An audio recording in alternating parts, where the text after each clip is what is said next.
Welcome, everybody, to episode number 39 of Sports Cards Live. One away from the big 4-0. That's going to be exciting, too, with Rich Klein coming up on Wednesday.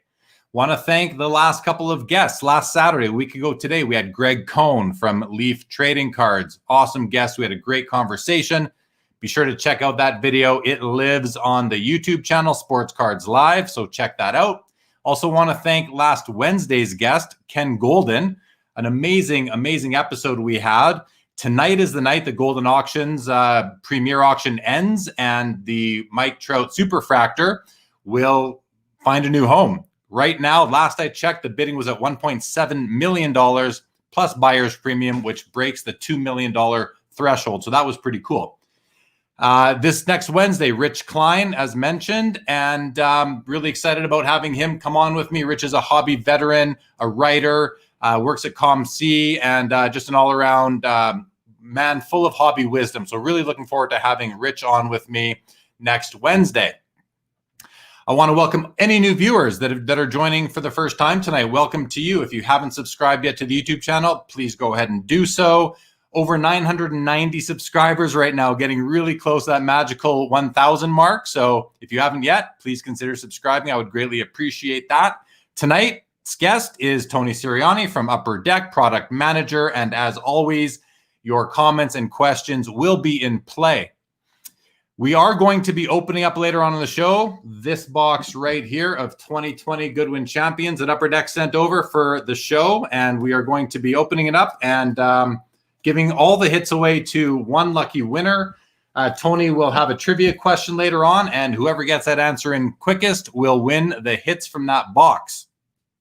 I also am proud to announce, if you haven't heard already, that I'm starting a new after hours show that's going to happen. I'm planning it for only on the Saturdays. I'm not going to do it on Wednesdays, as I do have to work the next day. So Saturdays, after the regular Sports Cards Live, I'm going to do the after hours show. Hopefully it'll last around 1 hour, and I'm going to bring on a guest for that as well. And we're going to hang out. We're going to talk about the show that just happened, among many other things. It should be nice and relaxing. And I know some of you who've wanted there to be a longer show, even though 2 hours gets very long, we can now have that third hour for many of you who desire that and that are, more on the West Coast. It's tougher if you're on the East Coast. I get it. It gets late. And I also want to mention, you should go check out, because I'm Carlos, his YouTube channel. Carlos had on Chris from CRT Sports Cards earlier today, and they did a live show centering around Topps Project 2020. That was super interesting. So check that out as well if you get a chance. Because I'm Carlos, we may see more of him later. All right. Thanks, everybody, for joining. We're going to bring out right now tonight's guest, Tony Sirianni, Product Manager of Upper Deck. Tony, how are you doing tonight, man? Doing well. Thanks, Jeremy. Thanks for having me. It is my absolute pleasure, Tony. Thank you so much for joining this evening. I've had on colleagues of yours. I've had on Chris Carlin. I've had on Billy Celio. We've had Grant Sandground on.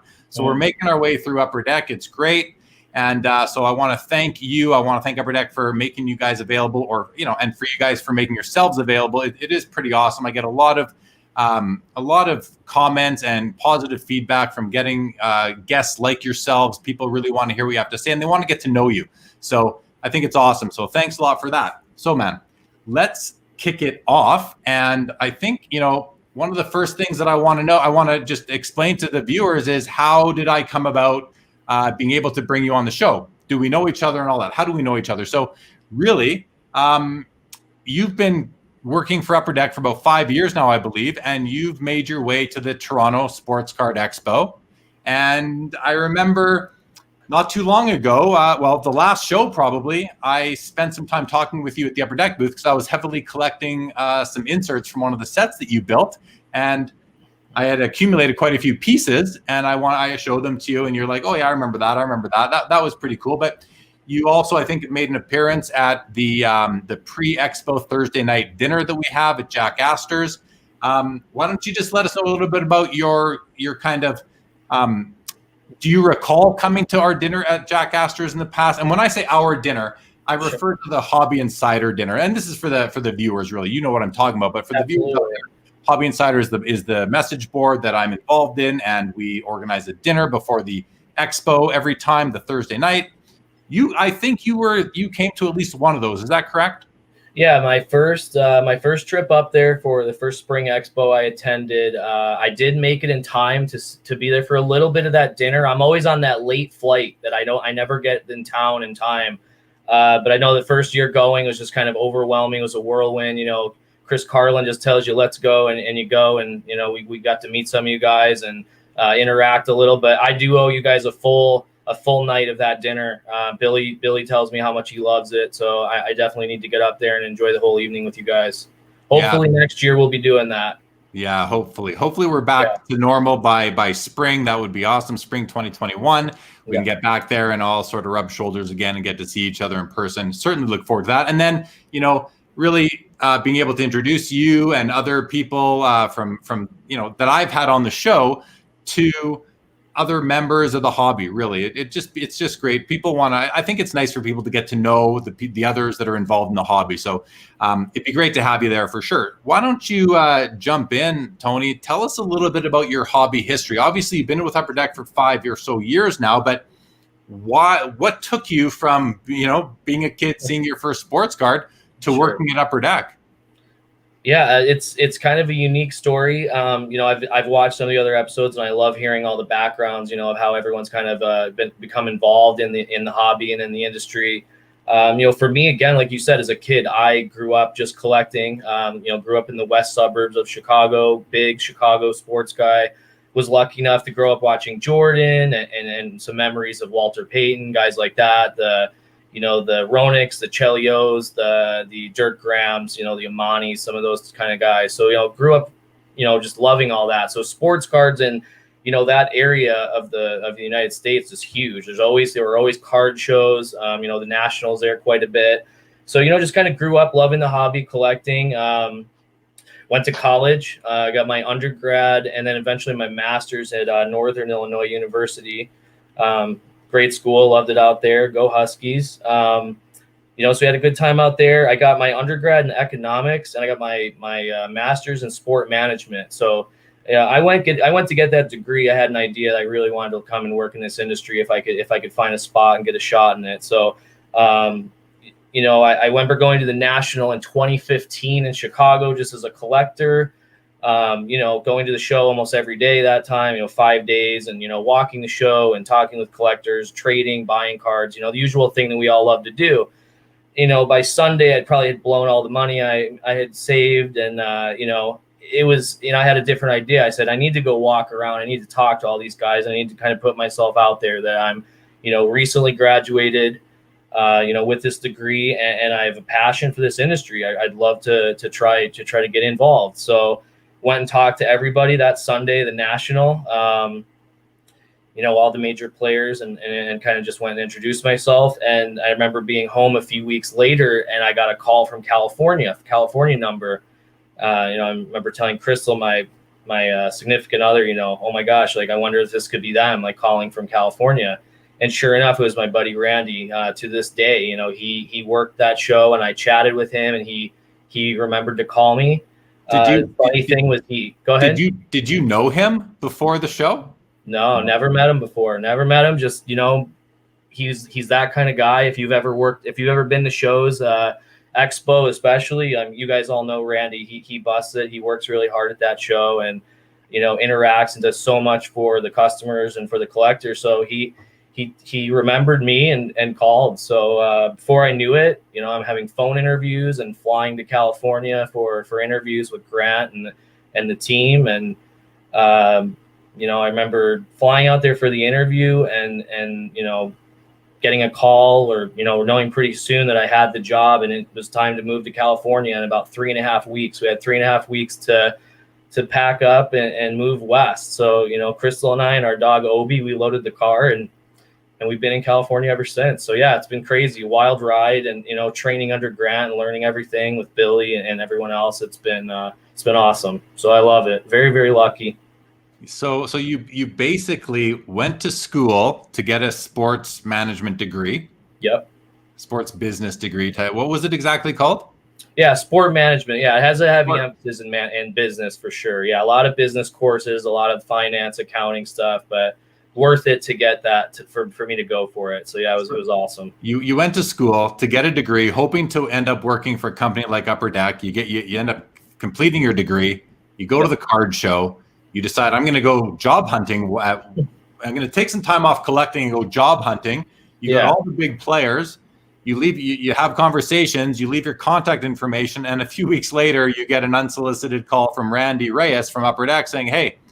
And what did he say to you when he called you? Hey, hi, it's Randy. Do you want to work in Upper Deck? What was that call like? Yeah, I missed the call. I got the voicemail. Luckily, he left a message, and he just told me it was Randy from Upper Deck, and he said, I wrote down your name and number that I needed to call you, but I couldn't remember why. So he didn't know why he was supposed to call me. So even better, it was like, oh, great, dude, thank you so much for calling, and kind of went through, everything and talked to him and sent my resume, and he was able to help me kind of get networked, and I'll always owe it to him.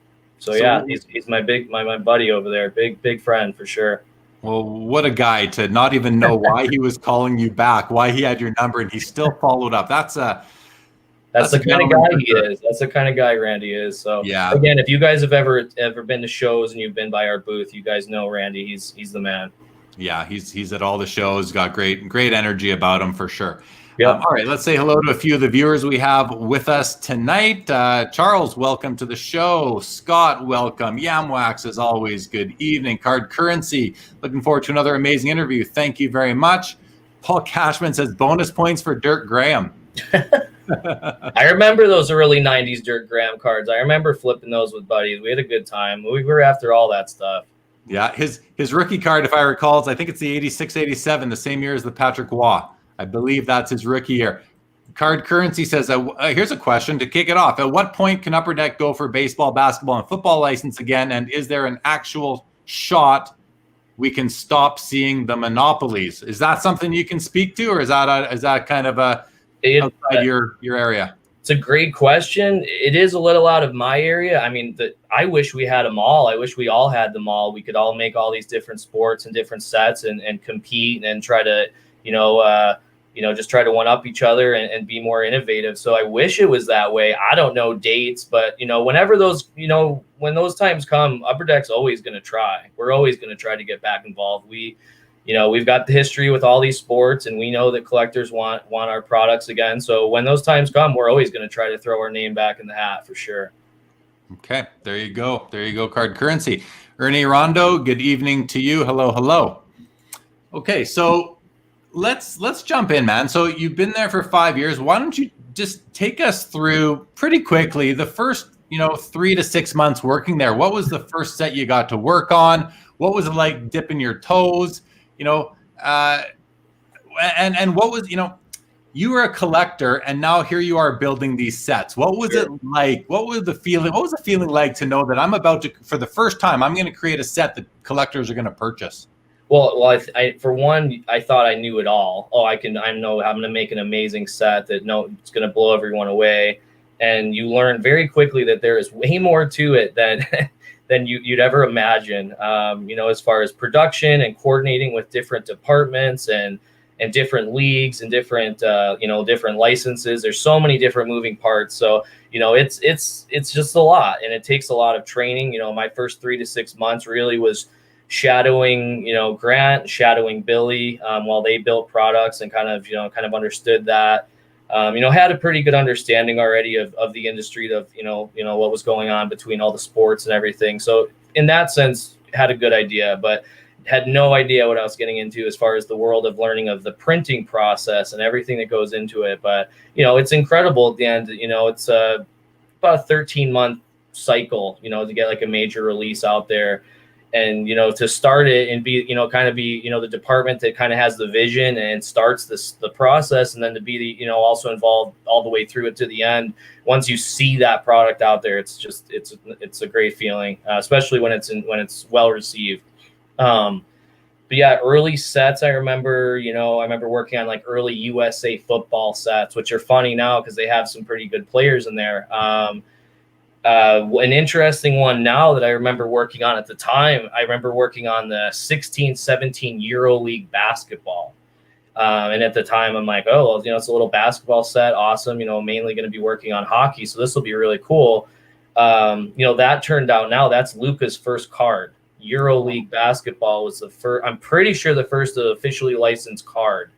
So that card's going for crazy, dollars now. So I'm happy the way that turned out. Now that was a very small run product at the time. People didn't think much of it. But, Luka's an amazing player to watch, so I'm happy to say I was involved with that set too.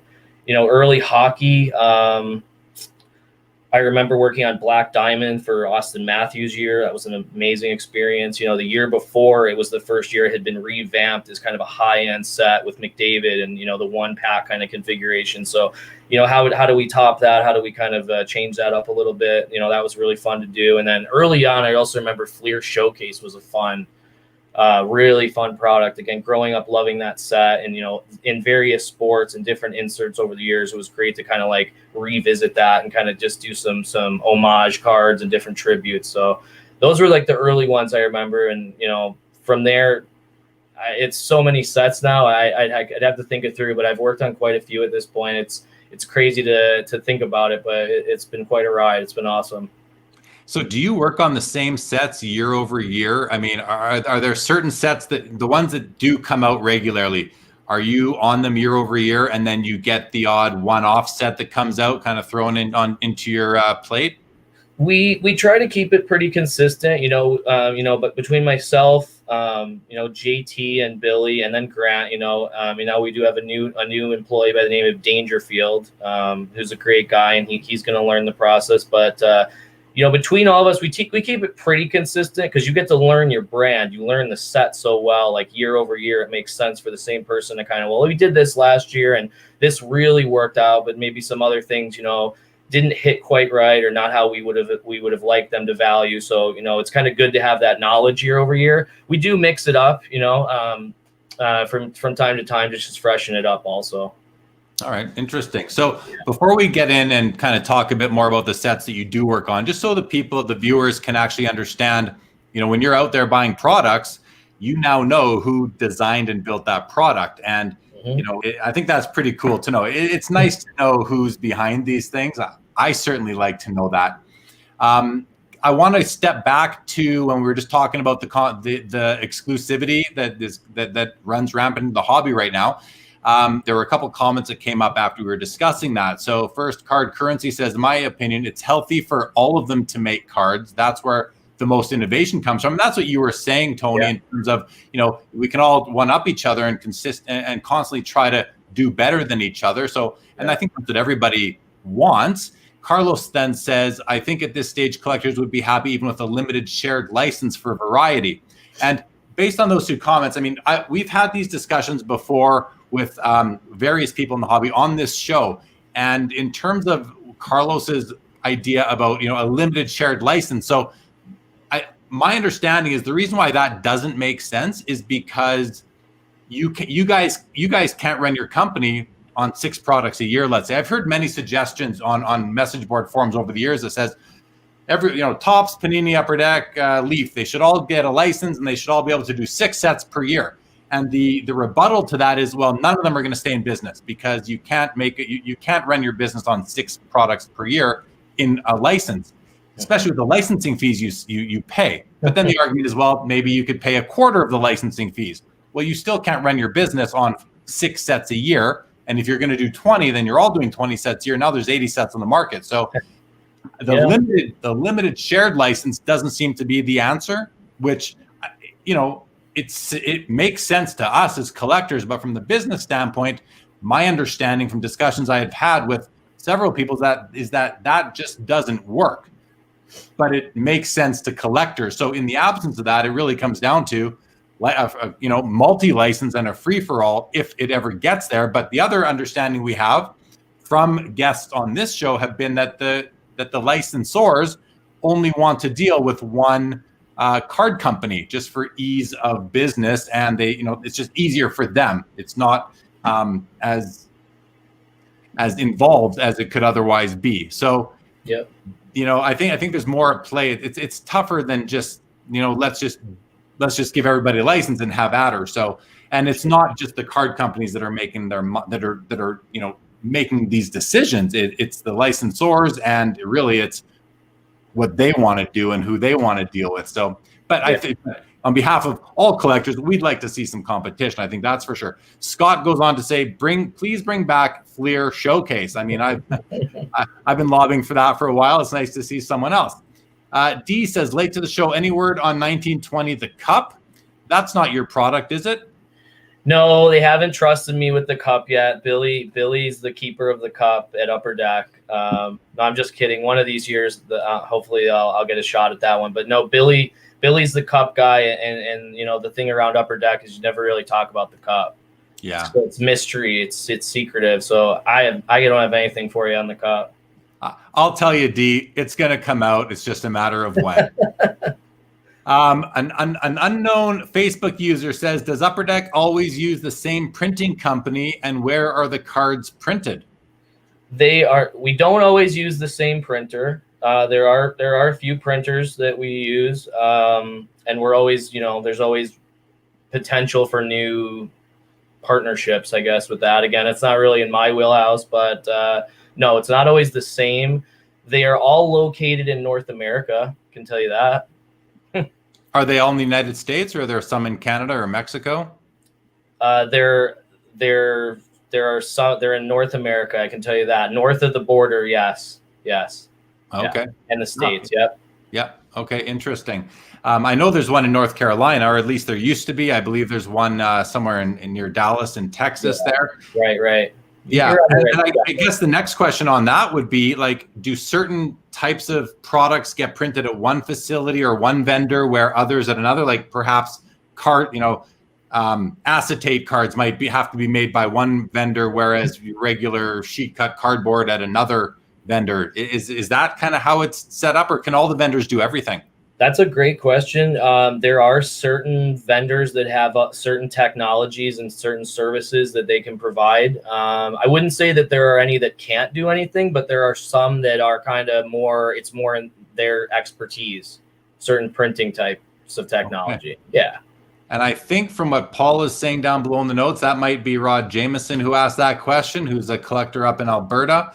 Thank you for joining, Rod. Good to see you. Card Currency goes on to say, imagine they could all make what they wanted for sports, then we would really see what sets and cards were sought after. Yeah, if it was just a free-for-all, for sure. Steve Elmore, good evening to you as well, sir. Nice to have you. And he says hello to everybody. Very nice. Legion, welcome to the show as always. Card Currency goes on to say, the info that comes from this show is freaking top-notch. Watching these interviews is like getting a PhD in cards. And that's what we're doing. That's why we're doing it. So thank you for recognizing that, and thank you to Tony for being a part of the faculty. I'm happy to share the knowledge. That's how it's been for me. I've been getting that PhD for 5 years. I feel over there learning. You learn so much. I'm still learning stuff every day. Honestly, there's years and years that go into it and perfecting everything that's involved. So yeah, I'm happy to share some of it with you guys. Absolutely. Yeah, it's awesome. And as I said before, it's really nice. And I consider it a privilege for myself to be able to present you, introduce you, put you in front of this audience, that represents a part of the hobby. I think it's just awesome. Paul says, Fleer Showcase, really love the PMGs, the precious metal gem. Yes, so do I, Paul. So do I. Maybe that's Rod says, please bring back Exquisite brand. There's something to think about. Exquisite was always more associated with basketball and football. Well, it is kind of laced throughout various hockey products as well. Yeah. Let me ask you this. Speaking of Exquisite, because it is back, right? It is seeded into other brands. It's just not its own brand anymore.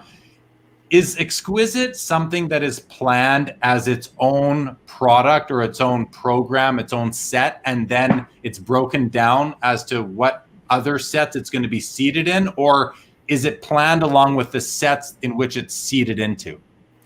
Yeah, great question. So, Exquisite as far as hockey, again, with the brands, like we consider the cup to be the cup, the top, the top brand in hockey. So there's always a lot of internal discussions and again, external discussions about, Exquisite versus the cup. we've chosen to take the route of keeping Exquisite currently as an overlay, is what we call it. And that's where you'll see it, like you're saying, in various products. You'll see it kind of split up.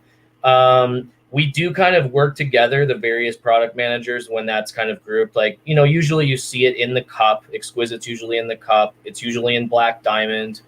It's usually in ice. Those are kind of the three that it's been in for a while. There's always potential for that to change.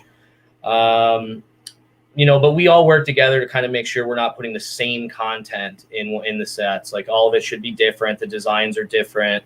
Black Diamond comes early in the year, so we don't have we're not able to get autographs. If you ever notice, like, Black Diamond Exquisite is usually just like rookie cards. There's some beautiful cards, but like the big chase in there is like an early like shield, a 1-of-1 shield card you can get of like key rookies and star players, but we don't have autos in that one. So once you start seeing them in ice and cup, you start seeing the auto Exquisite cards. So we do strategize how we split it up. Okay, interesting. Thank you for that. Yeah. Rod says, any plans for a standalone masterpieces set again? We always talk about bringing back some of those old brands. I love the masterpiece cards, the painted art look and all that. Some of the iconic images. They did some of that in Chronology. It kind of has those painted art cards and everything of the iconic moments and everything. So not at this time, but you never know. It's something we could always bring back, because we do know there's a lot of fans that like it. It's funny.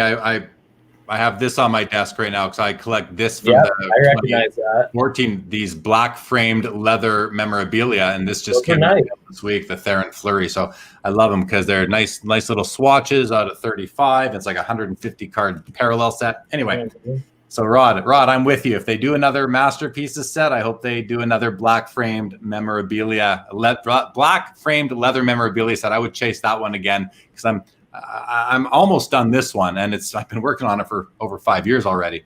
D, you are welcome for the reply on the cup. Let's see what Steve Elmore says. He says, I miss Upper Deck for baseball, basketball, and football. Even though you don't have those licenses, why not do like Panini does for baseball without logos, leaving a lot of money on the table? I mean, and I'll just say, I'm sure there's a lot more to it than just getting the presses rolling and producing the products. There's logistics, there's legal, there's still legal to deal with, even though you could proceed without a license. So, but I think that's a discussion for another time, unless you have anything to say to that, Tony. I mean, I would just quickly say, Panini is paying the Players Association, so they have a deal with Major League Baseball Players Association. That's pretty significant. So that's what's allowing them to produce those cards. So there's more to it than that. Okay, that's fair. This user says, would love to see Exquisite as its own brand again. And I mean, hey, maybe we'll see it eventually. Like Tony said, these things do sort of change a bit. Billy then goes, Billy, welcome to the show. Your colleague, Tony. Billy says, Tony, you can talk about the cup of coffee you buy to get those Tim Hortons cards. Tony does a great job building each year. So thank you, Billy, for that. And let's just take a quick second, Tony. So you do the Tim Hortons set then, is that correct? I do. I've worked on that one for a while now. Yeah, it's a fun one. I don't get to see that one in person. It's kind of exclusive to you guys. There's no Hortons in California, so I can't go get the packs. But I hear everyone really likes it. It seems to be pretty popular. So yeah, I do work on that one every year.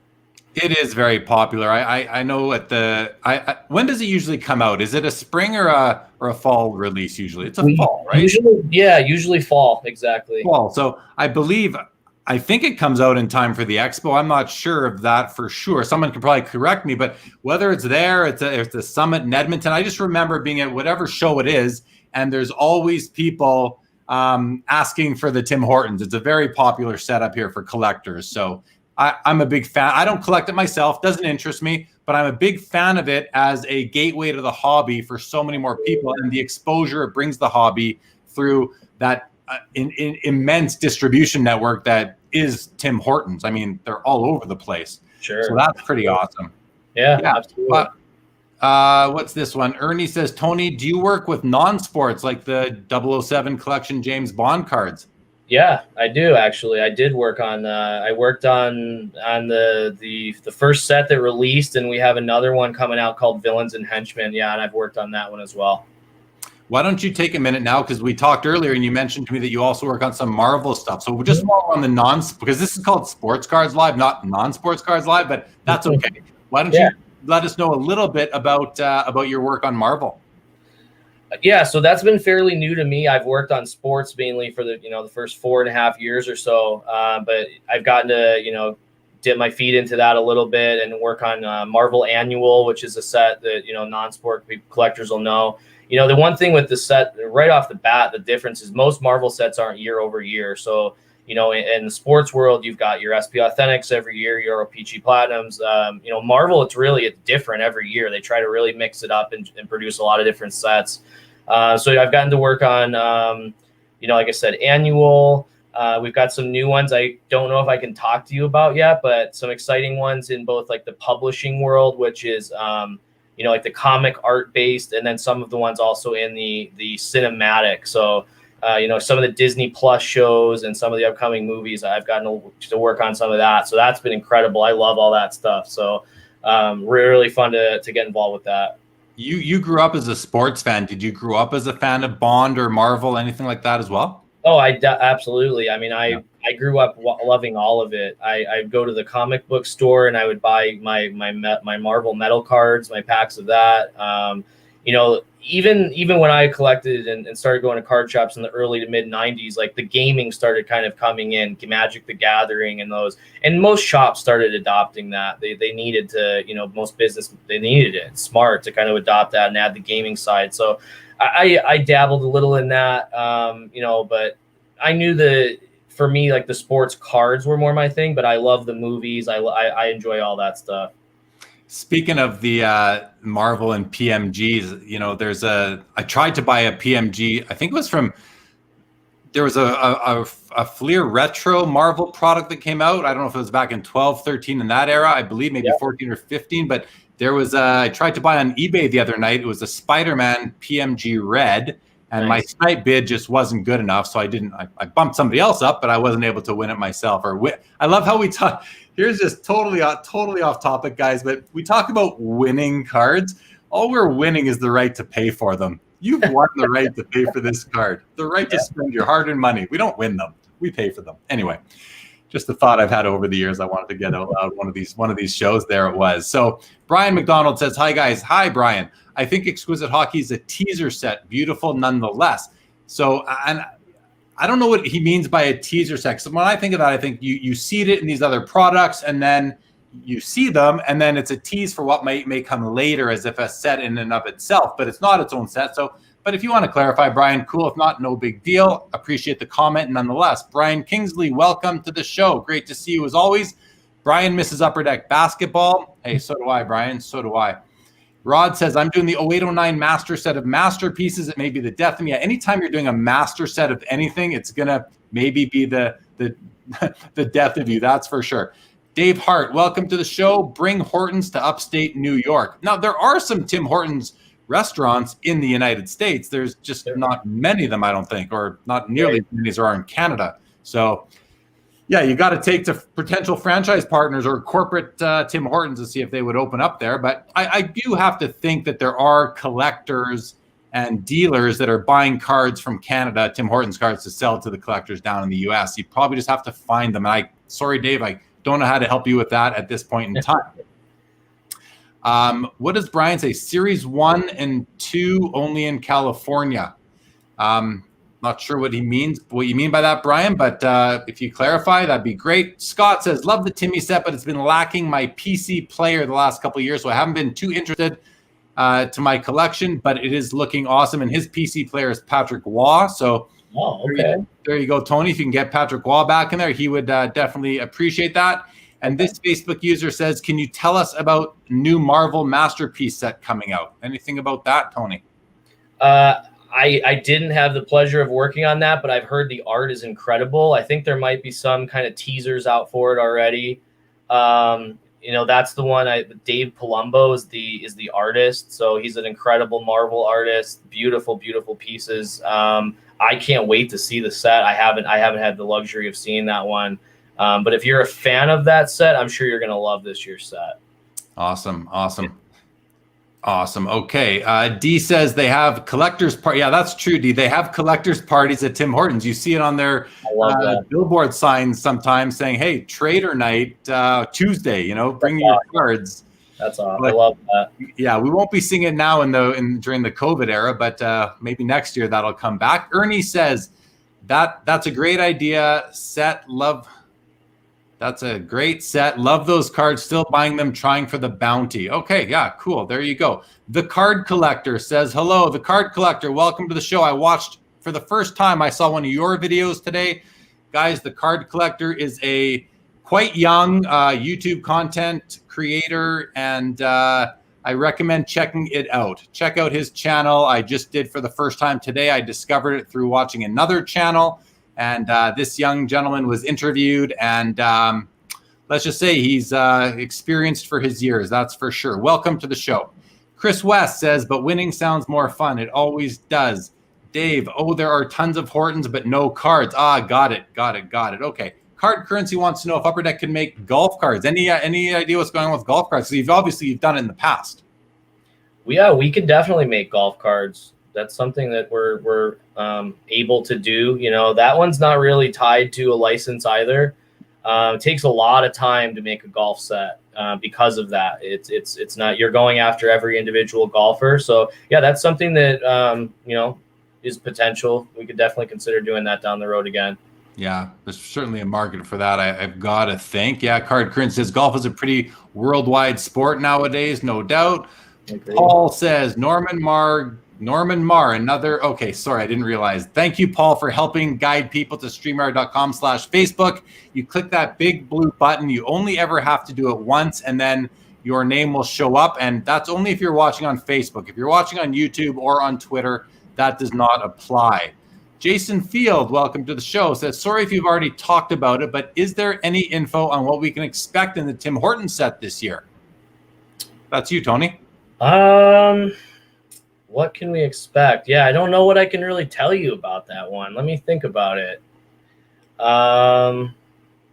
Like every year you guys do a set checklist. The cards are always a little bit different. They're always really cool. And then what I like the best are the inserts that you put in there. And there's usually like 3 or 4 or 5 different insert sets. You've gone lenticular, you've gone 3D, you've gone acetate.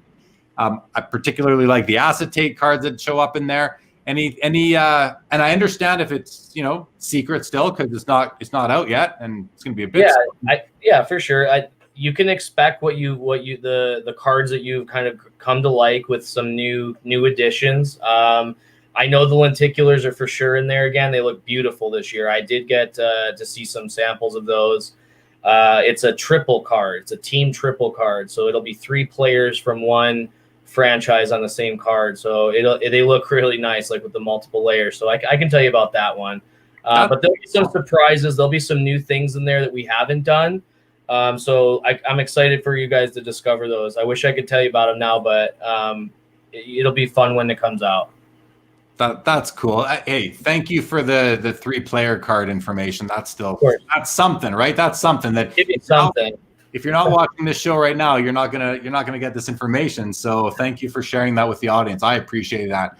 The Card Collector, you are welcome for the shout out, my man. You are welcome. Norman Marr, welcome to the show. All right. So let's jump in a little bit. Actually, before we do that, I'm going to let everybody know because people have joined late. So a little bit later on, guys, we're going to open this. I'm going to open this box of Goodwin Champions that was sent to me by Tony's colleague, Chris Carlin at Upper Deck. I'm going to open this up, just one pack at a time. And all the hits from this box, I'm going to ship out to one viewer. So we're going to have to figure out how you're going to get me your information, probably on Facebook or Instagram or Twitter for that matter. Anywhere that you can reach out to me is great. And all the hits from this box are going to go to you. So Tony does have a trivia question that he's going to ask a little bit later. You guys are going to have to get it in, and whoever gets it in quickest. So whoever has the answer correct in the comments that comes up in my comment stream, and keep in mind that I have a comment stream that aggregates comments from YouTube, Facebook, and Twitter. So whoever I see first, and I do believe that if you're on YouTube, you have a 10-second advantage. So consider that. Paul says, not sure if Tony can speak to it, but are photographers allowed in the current NHL bubbles? That's an interesting question.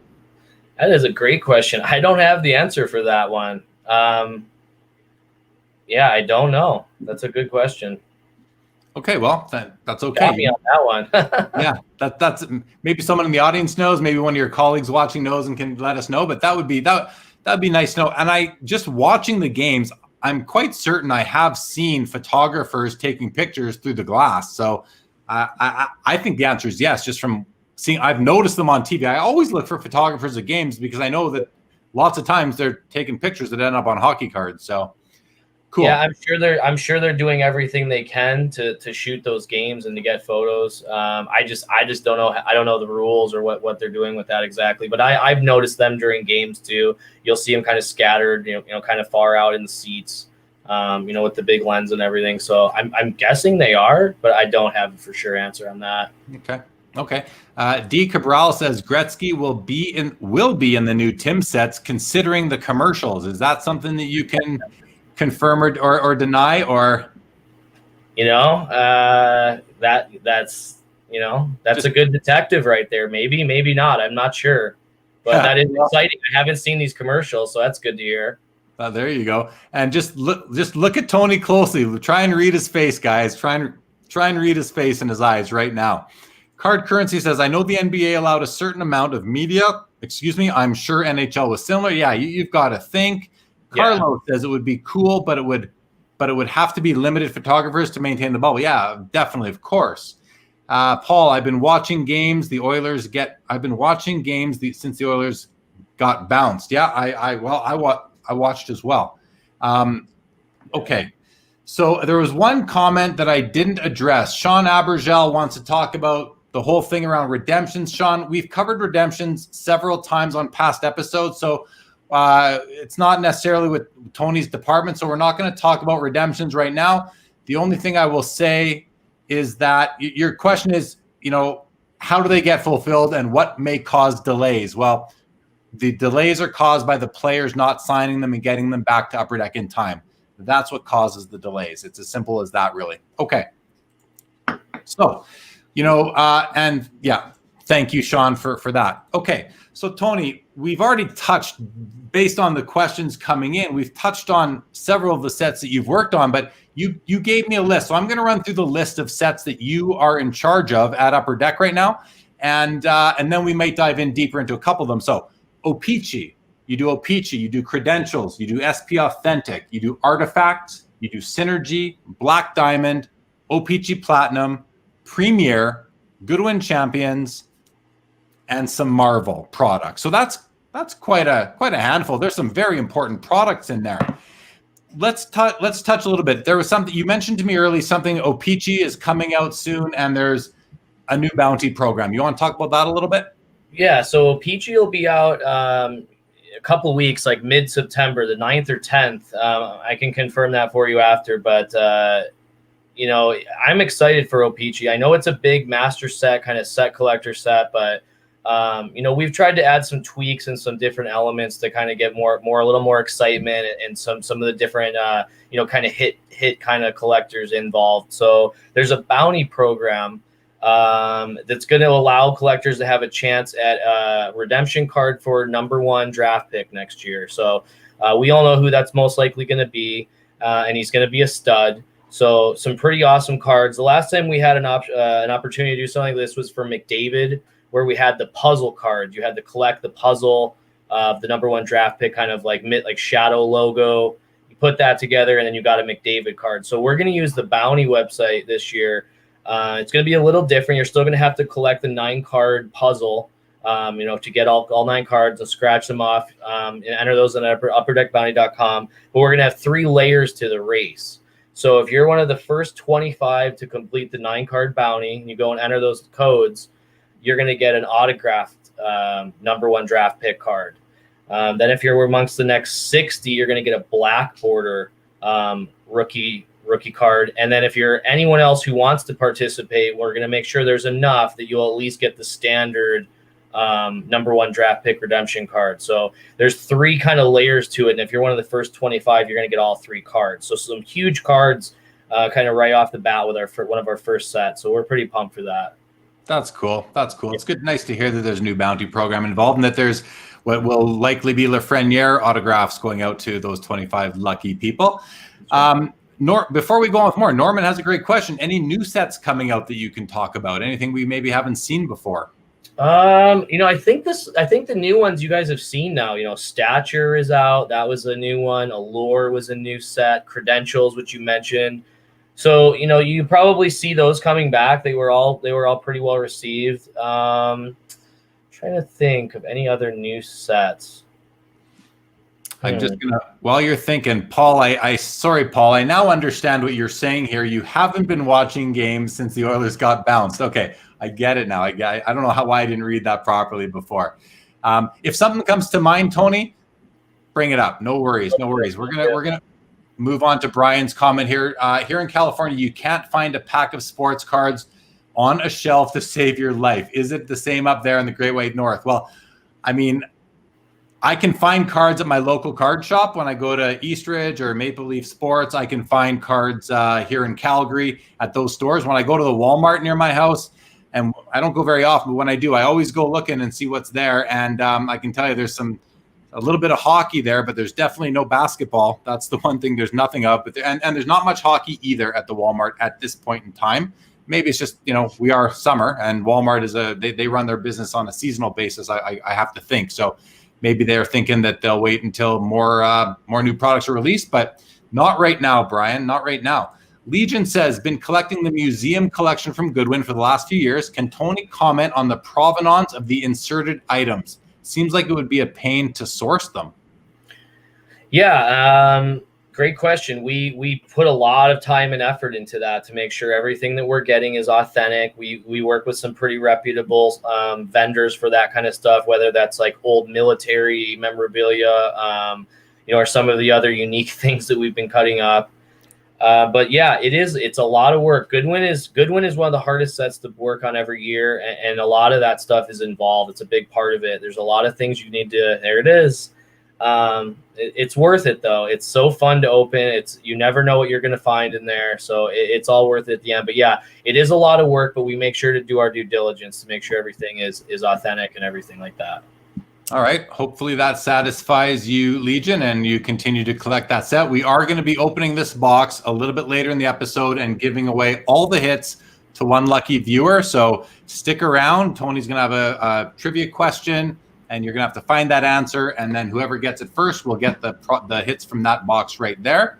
Scott says, O-Pee-Chee Platinum is one of my favorites. Love the parallels, and Patrick Waugh is generally in there as in the Legends section and some inserts as well, for sure. Goes on to say Stature, Allure, and Credentials were all solid. Nice to hear some positive feedback on that. Paul Cashman is digging the Allure and the parallels. That's cool. Yeah, for sure. D. Cabral says, would love to see the NHL mini jerseys come back out from 06, 07, 07, 08. Yeah, those are a long time ago now since those. Yeah. Any talk amongst the team at Upper Deck there, Tony, to do another product like that? I haven't heard anything recently, but I am familiar with what you're talking about. They were like little fabric mini jerseys. I think they may have done them in a few other sports or looked into that. But again, just like masterpieces, nothing currently, but that doesn't mean we can't do something in the future. So it's good to hear that there's some collectors out there that enjoy that. Yeah, for sure. Sean is answering the question about can we find cards up here in Canada? No basketball, no football at Walmart at least. So thanks for corroborating that information, Sean. Appreciate it. Legion, you're welcome for that answer. Chris says, I was pretty interesting to see a lower line player I collected end up in MVP. Okay, I don't know who that was, but MVP can be a comprehensive set, so I don't doubt it. And D. Cabral, he's completed both mini jersey set. I wonder, D, if you've actually displayed those or you just keep them in a box with the rest of the cards like we all do with our cards, or what you did with that. That'd be cool to see if you framed those up and made a display out of it. That'd be pretty cool. I'm wearing this shirt. I want to show you guys because it just came. So Upper Deck, Chris Carlin at Upper Deck sent me a couple boxes of Goodwin Champions and this shirt. And I always say, and I don't know if you guys can see, but there's the Upper Deck logo right there. Wake and break. So a cup of coffee and the Upper Deck Upper Deck logo there on a card. So I want to thank Upper Deck for sending me the shirt. I say to all the guests, if you work for a company and you're coming on the show, send me a shirt and I will wear it for sure. So Thanks for that. And guys, if you're joining just now, like I've mentioned, we are going to open up this box, give away the hits, and after the show, at what is going to be 12:30 a.m. Eastern time, so late for you East Coasters, 9:30 p.m. Pacific time. Going to be doing Sports Cards Live after hours for the very first time. I do have a guest who's going to be coming on. We're just going to be hanging out, talking hobby. It's going to be chill. Paul Cashman, you're going to love it. In particular, we're going to get that third hour for you, and we're going to give it a shot, see how it goes. And it's something I'm really planning to do on Saturday nights after the Saturday show. Can't really do it Wednesday too. It's just too late. I do work the next day on Thursdays. So, but wanted to let everybody know that we will be doing that tonight. And the episode is actually has been prepared. It's ready on YouTube to be watched. So we will go live at about 10:30 my time tonight, which is again 12:30 Eastern and 9:30 Pacific. All right, back to the comments here, and then we're going to continue off the notes. What was next here? Steve says, any talk about Upper Deck going to produce a draft pick for basketball again? Not a standalone, but as we'll talk later, Goodwin, we've really started to ramp up our checklist with basketball subjects. So we're trying to find those guys where we're trying to get ahead of it and kind of find those prospect players. So you'll find stuff like that more likely in Goodwin than in a standalone. But you never know, down the road potentially it could happen again.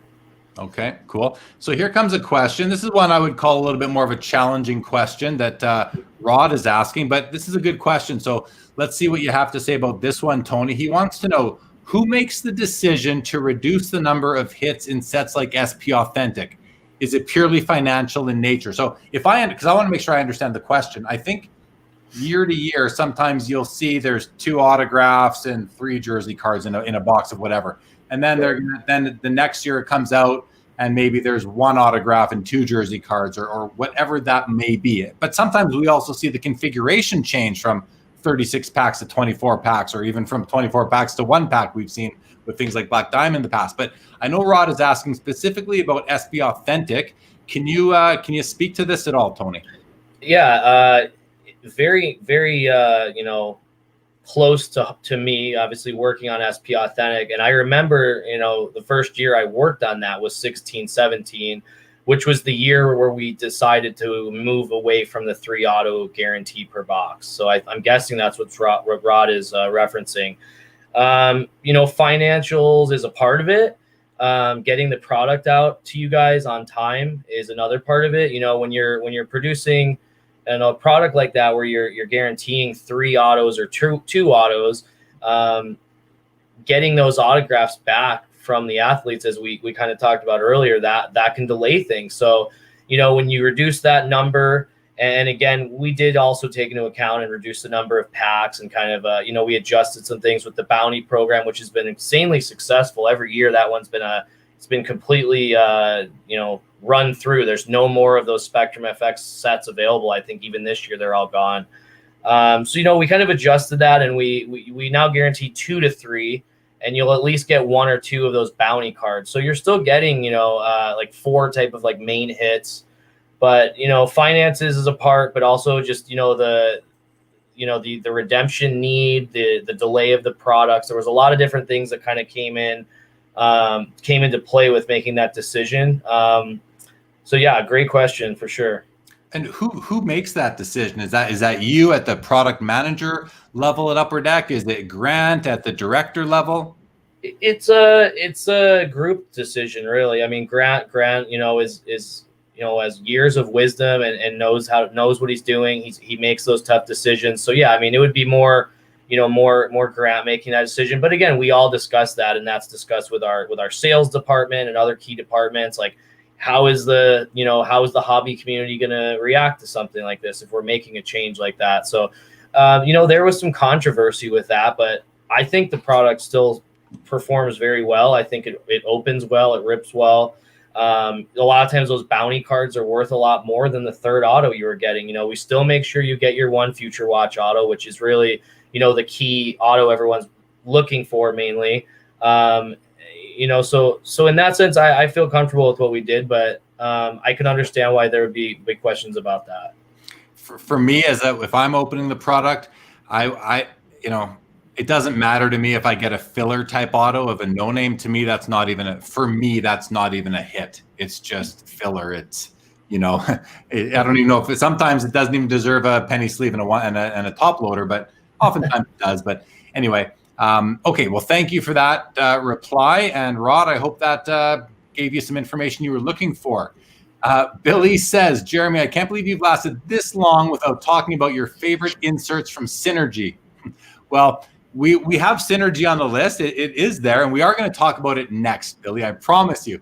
Also, Tony, can you text me the answer to the trivia question in case there's any Rose Lavelle autos in the box? So, no, do not text him the question or the answer. I promise. I didn't really text him. Of course not. And Billy, if I see you with the answer, I'm just going to ignore you anyway. You can't win. You're not. Yeah, Billy cannot win. Billy's disqualified from this one. No employees of Upper Deck are eligible to win the box of Goodwin that we're going to give away a little bit later tonight. Scott says, I'm happier with less game used and autographs, but more technology inserts. Me too, Scott. That's what I love. So with that, let's talk about Synergy for a minute, because Synergy is one of those polarizing products.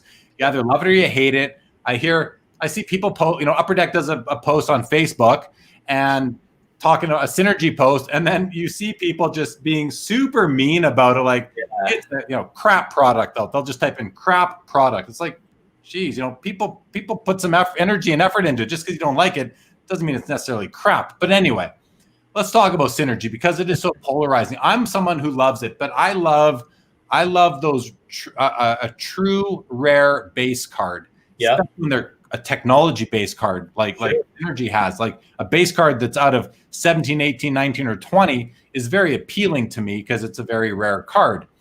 Why don't you tell us a little bit about Synergy and how you guys respond to this, to some of this negative feedback it's received over the years? Yeah, I mean, I was told that early on to have, you're going to have thick skin. You can't take it personal. Not everyone's going to love your concept and what your vision. But I am glad to see that there's collectors that have started to kind of appreciate the set. But, when we first came up with that, the first year, we really wanted to do something extremely technology driven.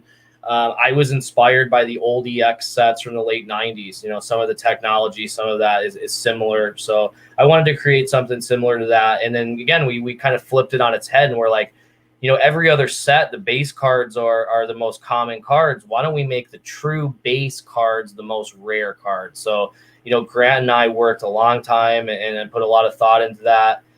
There's some things we would have done differently if we had it to do over year one, but we've heard feedback and we revamped that set quite a bit year by year.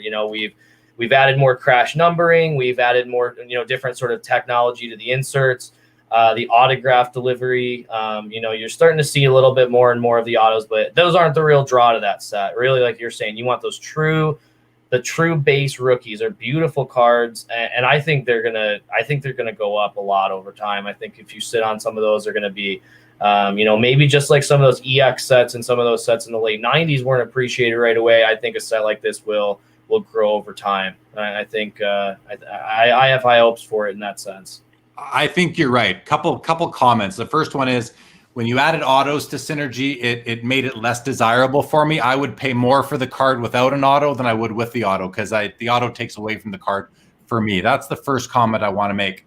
Okay. The second comment about values increasing over time. So I have a friend who used to be like one of the biggest collectors of Cup rookie patch autos, out of 99 and 249, and spent a lot of money on getting the best patches possible. He's basically stopped that, and now he had influence he had collector type of influence for a while. He's now collecting Synergy rookies. He loves them. That. He just bought 2 cases. I was over at his place a couple nights ago. He let me crack 3 boxes of it. He picked up 2 cases from the local shop and opened it looking for that. So Synergy has fans. It's a sleeper product. I truly believe that. So and there are some comments coming in about it. So let's just have a quick look at those. Scott says, get Patrick Waugh into Synergy as well. LOL, just put him into everything. Of course, Scott, why not, right? Just put him into everything.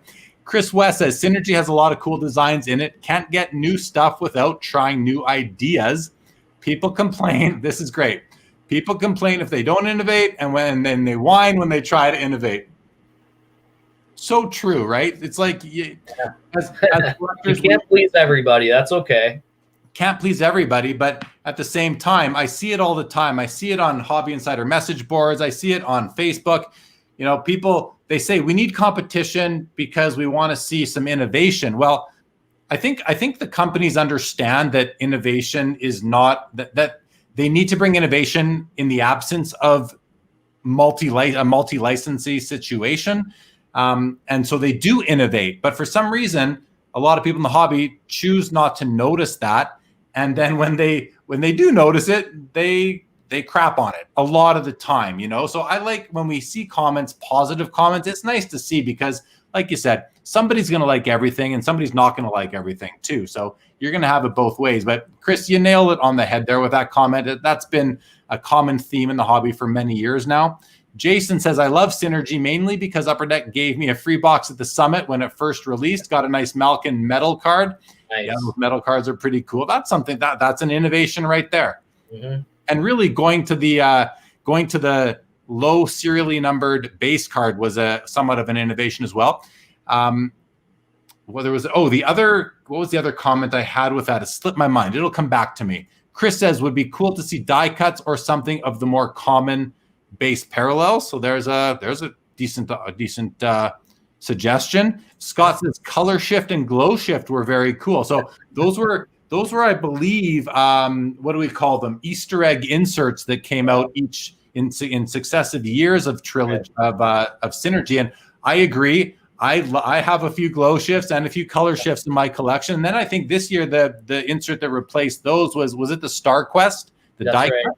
That's right. Yep. Yeah, those are pretty cool too. Legion, here we go. Not a fan of Synergy. And you see, that's fine. Like it's fine to not be a fan of Synergy. Yeah. Where I take issue is where you like aggressively try to ruin it, by just spread, it's fine not to like it. It's not so anyway.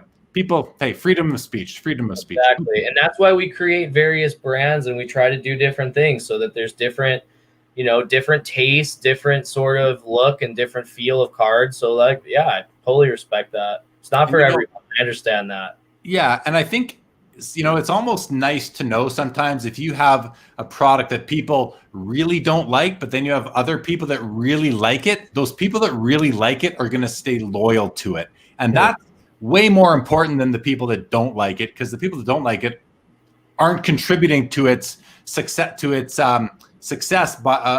terms of bringing it back year over year. Yeah, Sean makes a great comment. Card appeal is in the eye of the collector. It comes back to the main thing we should all be, living by in this hobby is collect what you like. Yeah. And just because someone else doesn't like it doesn't mean you don't have to like it unless you just also don't like it. But let's try and be kind of individuals in all this and collect what we do like. I think it's the best way to guarantee you enjoy the hobby in the long run. Yeah, everyone, as D. Cabral says, everyone likes their own thing. Collect what you like. Yeah, bingo. No doubt about it. And great advice. At the same time, it's obvious, but don't collect what you don't like. But maybe don't try and make the company go bankrupt because you don't like the product. So, okay. Interesting stuff. So we've covered off O-Pee-Chee. We've covered off some SP Authentic, some Synergy. You also work on Artifacts and Black Diamond. Anything about those products you want to mention quickly? Let's see. Black Diamond. I love that set. There's going to be a nice, the diamond cards are really the big chase in Black Diamond. We wanted to create something that wasn't all autograph driven. We wanted to kind of create a new card that was, technology or something different. So the diamond relics, we're expanding on that this year. There's going to be a variety of color parallels. So kind of like a rainbow chase now for Black Diamond. So those are going to be beautiful cards. I'm excited for you guys to see all those cards. That's really cool to hear. Yeah, D says Black Diamond are incredible. There's a fan for that. Sean says, don't worry, I get crapped on for collecting my Leafs. I'm sure you do. The Leafs are a polarizing team. Either you love them or you hate them. There's not much in between there, that's for sure. Right. Well, Sean, sorry to see what happened to your Leafs this year. I thought they were going to win that last game after that amazing comeback. I mean, Right. how they couldn't carry that momentum into the next game is really, I thought they were going to. I thought they were going to win. I went heavy on Leafs in my DraftKings the next day, and I clearly lost that day of daily fantasy sports. But okay, before we talk about O-Pee-Chee Platinum, so I want to talk about that briefly. I just want to see what Jason has to say. Artifacts and Black Diamond are my all-time favorite brands. Big thank you for putting them out every year. There you go. Thank you for a nice positive comment, Jason. Thank you for enjoying them. Thank you guys. And now Jason, the man behind him. That's pretty cool. That's pretty cool. Always nice. It's the best part about the show is bringing people from card companies and other companies within this hobby and introducing you to the collectors. I think it's great. It goes a long way. So Legion says Artifacts is fun to chase the rookie redemptions, particularly before the checklist is announced. Yeah, that's a long-standing tradition in Artifacts, are those redemptions for the draft pick, for sure. Okay, let's talk O-Pee-Chee Platinum. So a very popular set that to me is our version, in terms of our being the hockey collectors world's version of Prism in basketball. And I say that because of all the parallels. Prism has and just because we're using the word crap so much, a crap ton of parallels, and I love them. I love nice parallels. O-Pee-Chee Platinum has a lot of parallels as well. But what I've noticed is that they've changed a little bit. So the prior year's product, you came out with the Arctic Freeze. It was numbered out of 79. It came out again this year, but it was numbered out of 99. And then you came out this year with something called Sunset and something called, I think, Pond Hockey or something like that. Yep. So my first question in terms of O-Pee-Chee Platinum is sort of like, how do you come up with a name Arctic Freeze or Sunset? And are you always looking for new inserts to add to the library of inserts within that set? And does Sunset replace something else? And I finally remembered the third thing I was going to ask you when we talked about synergy. So hold on to the O-Pee-Chee Platinum questions that I just asked. You mentioned crash numbering, and I like to always clarify things that people from card companies might use in their regular language that us collectors may not understand. So I've heard the term before, but can you explain what crash numbering means? Sure. For me, I kind of had to learn, the intermingled lingo with that. But you hear the terms either like serial numbered or crash numbered. It's the same thing. Whenever you see a serial numbered card, it's also crash numbered. It relates to the machine actually that they use to serial number cards. So it's a big press that they, when it comes down, I guess somewhere along the line, someone's like, it's almost like it comes crashing down when they stamp the card. So it literally comes from the process. The number is like crashed onto the card. So it's just the serial numbering. Whenever you see that foil serial numbering, that's the same as crash numbering. Okay, thank you. Okay, that was for my benefit. I hope other people were interested in that as well. So we're not wasting all your guys' time out there, just mine. Okay, so let's go back to O-Pee-Chee Platinum now. What can you tell us about everything? But before you do, Chris West makes the comment. He says they got Arctic Freeze from watching Batman Forever. Mr. Freeze had all the gold puns. What do you think? Paul says that was 2 hours of my life I'll never get back. Yeah. Hey, if a parallel for O-Pee-Chee Platinum came out of that movie, maybe that's the best thing that came out of it. Why don't you take it from here, Tony? Tell us a little bit about how you guys plan the parallels in O-Pee-Chee Platinum. I am a Batman fan. I love Mr. Freeze. I wasn't thinking of that movie when we did that one, but we just wanted something, a beautiful, very bright, colorful card. Ice relates to hockey. It's so connected to the sport. So, what could we do to come up with something that's like a Frozen or like some sort of theme like that? So, just coming up with different ideas. Like, Billy and I, JT, Grant, we'll all kind of just, sit around and talk through that. Some days we'll just have kind of, planning sessions. Like, well, we need some new inserts. Like, what would be some new cool color combinations or background themes? So, some of those parallels you'll notice you'll just see like a color shift, or you'll see, some sort of a pattern, like the patterns that they use, like whether it's a prism foil or, like the circular gold you always see on one of ones, like the golden treasure paper. So we'll also do something where we'll pay for new 4-color printing. What that basically means is that we want to adjust the whole background. So like on a card like an Arctic Freeze, it's a little more involved because you're almost redesigning the whole background of the card. Same thing with the Sunset card. Again, we just wanted some beautiful, colorful looking card. Hadn't seen anyone else do that, so we're like, let's try that out. I thought those were some of the best looking cards. I didn't make it really rare. I made it a pretty. You see, I think a few of those per box, but probably could have made that a super rare card with how beautiful those were. But yeah, it's really just kind of brainstorming and trying to coming up with unique, colorful, beautiful looking cards. So always open to new ideas or new suggestions from you guys. But some of them we replace. You'd asked if they're replaced or new. We do a little bit of both. We try to keep the numbering consistent. So now if you're selling me Arctic Freeze move, like that's a rare thing. Like we won't do that as much. We usually try to keep, an Arctic Freeze, at the same numbering. But then we'll introduce new ones so that we can kind of show either a new number, or if we want it to be kind of more mysterious and a ratio, and not put a number on the card. So there's a little bit of both going on. Okay. I'll just say I love the Golden Treasures, the 101s. Those are awesome to look at. But I love of course, I love the rarest ones, the Emerald Surges out of 10. And then the Orange Checkers, I think, are out of 25. I love them.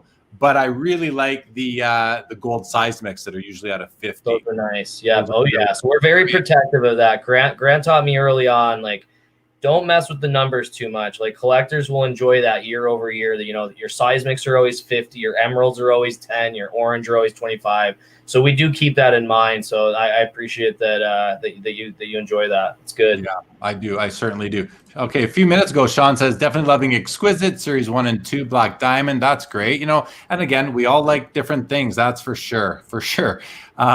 Chris, about Batman Furry says, I saw it in the theaters. Please don't remind me. Chris, Paul says, at least it was only $7 back then. And then he comes and says, still a ripoff. Yeah, I remember as a kid walking out of Batman and Robin, and there weren't too many movies then that I didn't like, but Batman and Robin was pretty tough. Even as a kid, I was like, what just happened? What did I just watch? What was that? Sean says, saw a McDavid Arctic Freeze get pulled 2 days ago. Pretty cool.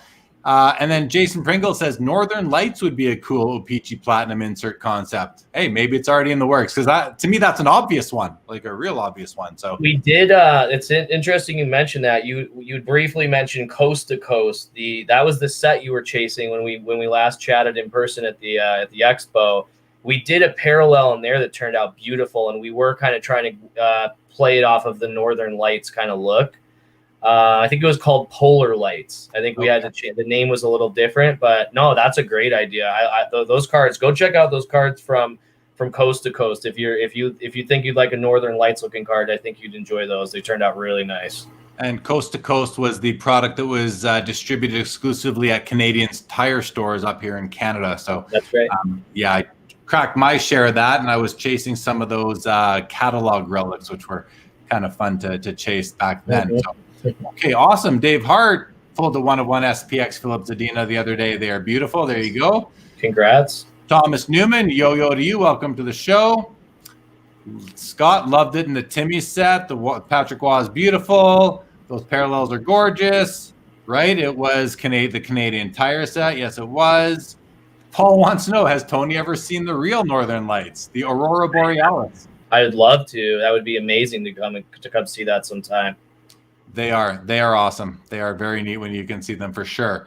Sean says, any thoughts on Canadian exclusive inserts? I'm not sure what that refers to. Do you know what he's talking about there?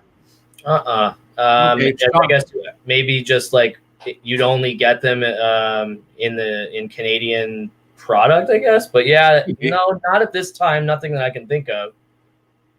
Okay. Well, no worries. He can clarify or not. Let's move on. So you mentioned a few minutes ago, you said, you're always open to suggestions from the collectors and as to what you might do with a product next year. So that kind of is a great segue into the next topic I wanted to discuss, which was really, when you're at the card shows, are you open to people coming up to you and just talking about the products?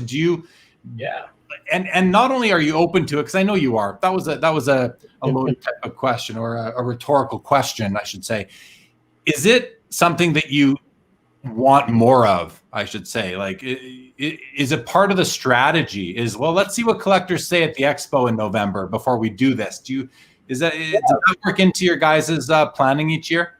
It absolutely does. I can say for everyone in our department, we do take into consideration what the collectors think about the sets, what you like, what you don't like.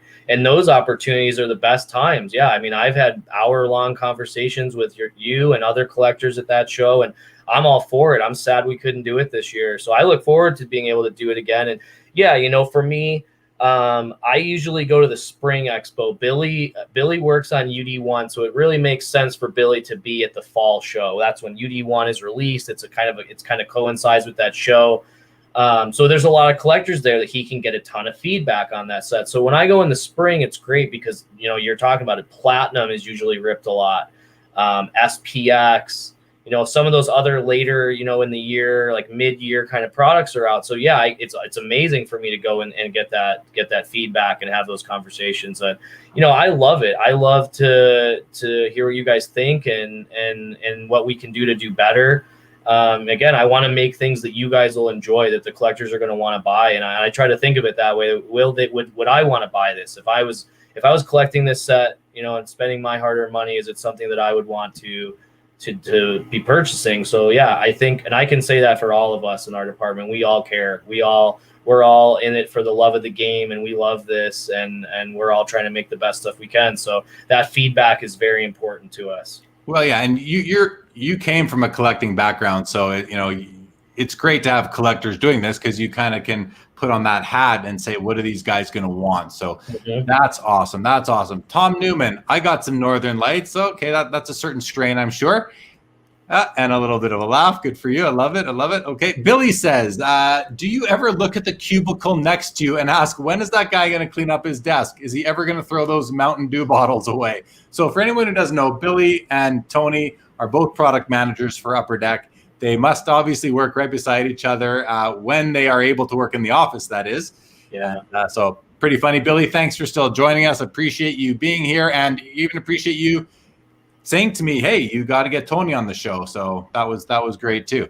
I do miss Billy and his messy desk. I miss it every day. So hopefully we'll all be back to, some sort of normal and be back in our day-to-day. But yeah, we're used to seeing each other Monday through Friday. And what do you think of this crazy idea for an insert? What do you think of this idea? So, we still do that. We call each other and everything, but that in-person collaboration that we can all kind of do it.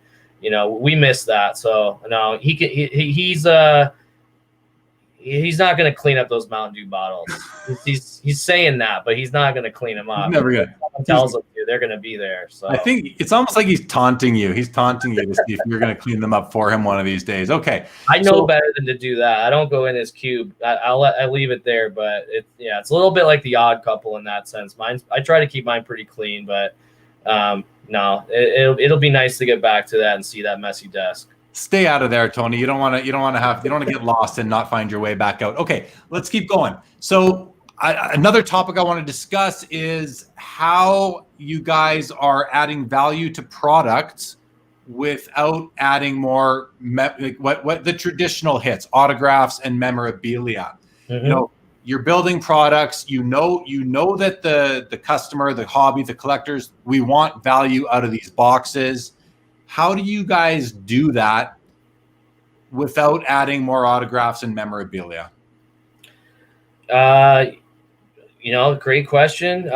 Trial and error. There's some ideas that we'll come up with that we think will set the world on fire, and it might not necessarily work out that way, but some of them will really hit. I think about like the Fanimation cards again. Like Billy put those into UD1 or UD2 as like an Easter egg, like kind of the animated colorful art cards of the hockey guys. So there's no autos, there's no mem. It's just kind of a rare, nice hit, and people love them. So that was something like I'd love to put that into Goodwin. So he was like, yeah, you can borrow that. You can put that in Goodwin. So this year, you got Jordan and Gretzky and LeBron Fanimation cards. So you're adding big, nice, valuable cards of these key players that you don't need to wait for them to send you autographs. You don't have to, there's not that much Jordan jersey anymore. That stuff's not coming by too much. So we're always just trying to come up with new, whether that's retros, whether that's, something completely new. But, we're seeing it across the whole hobby right now, right? There's so many cards now that are just, like I call them ink on paper, just like, literally ink and paper printing. There's no memorabilia, there's no autograph. And the values are just, skyrocketing on everything. So it's good to see that for sure. And I think that we do a really good job of that in hockey with all of our sets, kind of, including some sort of inserts or hits that you don't need to rely on the autographs. So yeah. That's what I prefer a hit to be something unique looking, whether it's die cut cardboard on acetate or die cut acetate on cardboard or just acetate or sort of that canvas material that has been done in fan animations before as well. Sure. Yep. I see value in unique sort of technology cards myself. I much prefer that to a no-name autograph, especially if it's a sticker autograph on a card. That to me is not nearly as interesting. Chris just wants you to know that it would be a shame if someone glued one of those Mountain Dew bottles to Billy's desk one day. That would sure be a shame, wouldn't it? Now he's gonna know who did it, Chris. That's the only problem. He's watching, so but once it's done, Billy, you can't do anything about it anyway. So Rod has a great question. Does Upper Deck look at aftermarket sales on eBay or ComC as examples? And does it affect how products are created and designed? I want to just kind of think about the question because I've asked it before. I've wondered it over the years. I think the secondary market is of huge importance to Upper Deck. I think it, and I don't know if it is or it isn't. I believe it should be. And I believe the long-term value of these cards is something that Upper Deck should be cognizant of and trying to protect. To Rod's question, do you guys look at the secondary market, and does that information help you, decide how to build a set, how to configure it, and maybe what to number certain cards to, etc.? Yes. To answer the question, yes, absolutely. We spend time every day on those sites, researching the prices of our products, of our sets.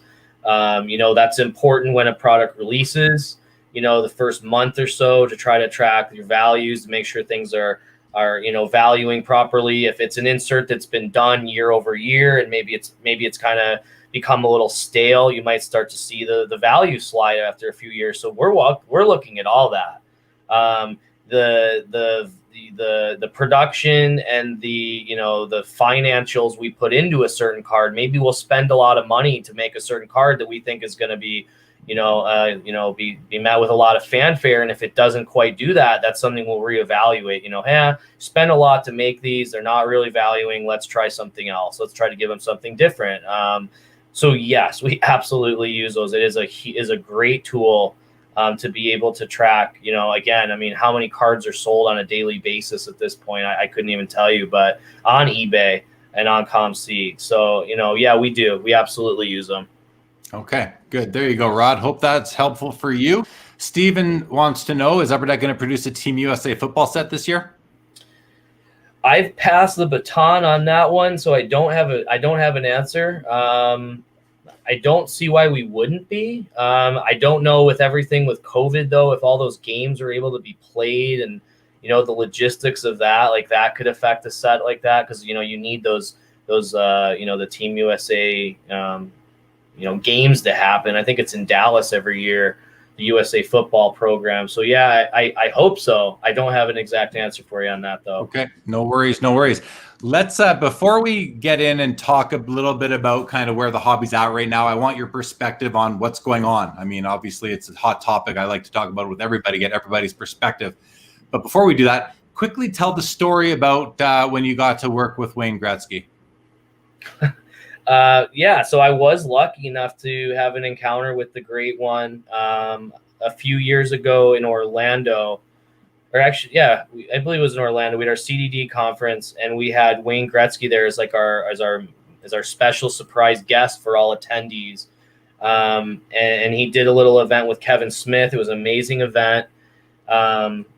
Hoping you guys will see a video of that one day. I'm hoping that gets out to collectors and fans to see that event. But it was really special. And at the end, everyone who attended got to meet Wayne. So everyone got to take a picture with Wayne. For Upper Deck staff, it was just a quick group photo, like just let's do a quick shot with him. And for me, he in the photo, which I don't have the photo because it's at the office, which I haven't been to in months, but in the photo, he's behind me. I'm kind of kneeling and he has his hand on my shoulder. So that was like that'll be my connection to Wayne. Like, after the hand on the shoulder in the photo. Yeah. I'll have to get you the photo so you can see it, but special feeling, special moment for me. That I'll always have that. So yeah, that's my memory with him. At least my first memory. It's too bad we didn't think of it and got that picture. We could have shared it on the screen, but that's okay. Next time, man. For sure. So let's just have a quick discussion because I do want to open up this box. Guys, if you're joining a little bit late, Upper Deck sent me this box along with this shirt, Wake and Break. It's got a reference in there. Thomas Newman, you'll know what that reference is. We're going to open this up. We're going to send all the hits to one lucky viewer, and Tony has a trivia question loaded and ready to go. So we're going to get to that as soon as we finish this discussion and hear Tony's perspective on what's going on in the hobby right now. But before we do that, I also want to mention, guys, if you are new to the show, if this is your first time watching Sports Cards Live, thank you for joining us. Thank you to Upper Deck and Tony Sirianni for bringing new viewers to the show. I appreciate that from all my guests. We are starting a new show. It's going to debut this evening, about half an hour after we finish here at 12:30 Eastern, 9:30 Pacific, called Sports Cards Live After Hours. I do have a guest coming on to join me. I don't know if he's still in the audience, but he was earlier. And we are going to just really sit back. We're gonna debrief this episode, the Tony episode, a little bit. Maybe show some cards. I have a few things planned, so that should be fun. It'll be more relaxing, less pressure on me to kind of juggle everything going on at once. So I'm looking forward to that. It'll be fun, and I'm going to be able to take about a 15-minute break in between. So that'll be great. So again, if you are new though, and you have not yet subscribed to the YouTube channel, before we went live today, we were at 994 subscribers, 6 away from that magic number of 1,000, which I'm so excited to get to because this channel, I've only, the first episode of the show was in April, and here we are, May, June, July, August, literally 4 months and a week later, and we're almost at 1,000 subscribers. So if you haven't yet subscribed on YouTube, please do. I would greatly appreciate it. And I think that's about it for that right now. Check out After Hours. It's going to come on Saturdays, and we're going to get to this in a minute. Tony, the market is on fire. Every cards, are selling for double to 10 or 20 times what they were a year ago. I tell this story almost every episode. I bought a Kawhi Leonard Prism rookie last year, PSA 10 in Chicago at the National. I paid $270 for it.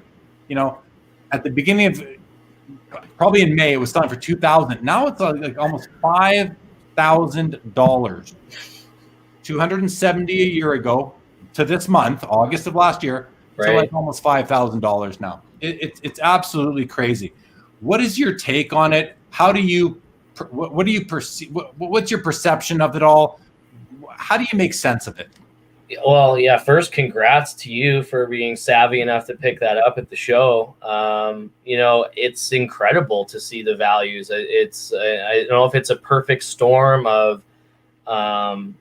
people kind of diversifying their investments, and they're seeing trading cards as a good spot to do that. COVID, people are home, people are enjoying like old hobbies, and they have the time for it. I don't really know. I wish I had the answer as to why and what's the cause exactly, but I think it's a lot of different factors. I just think that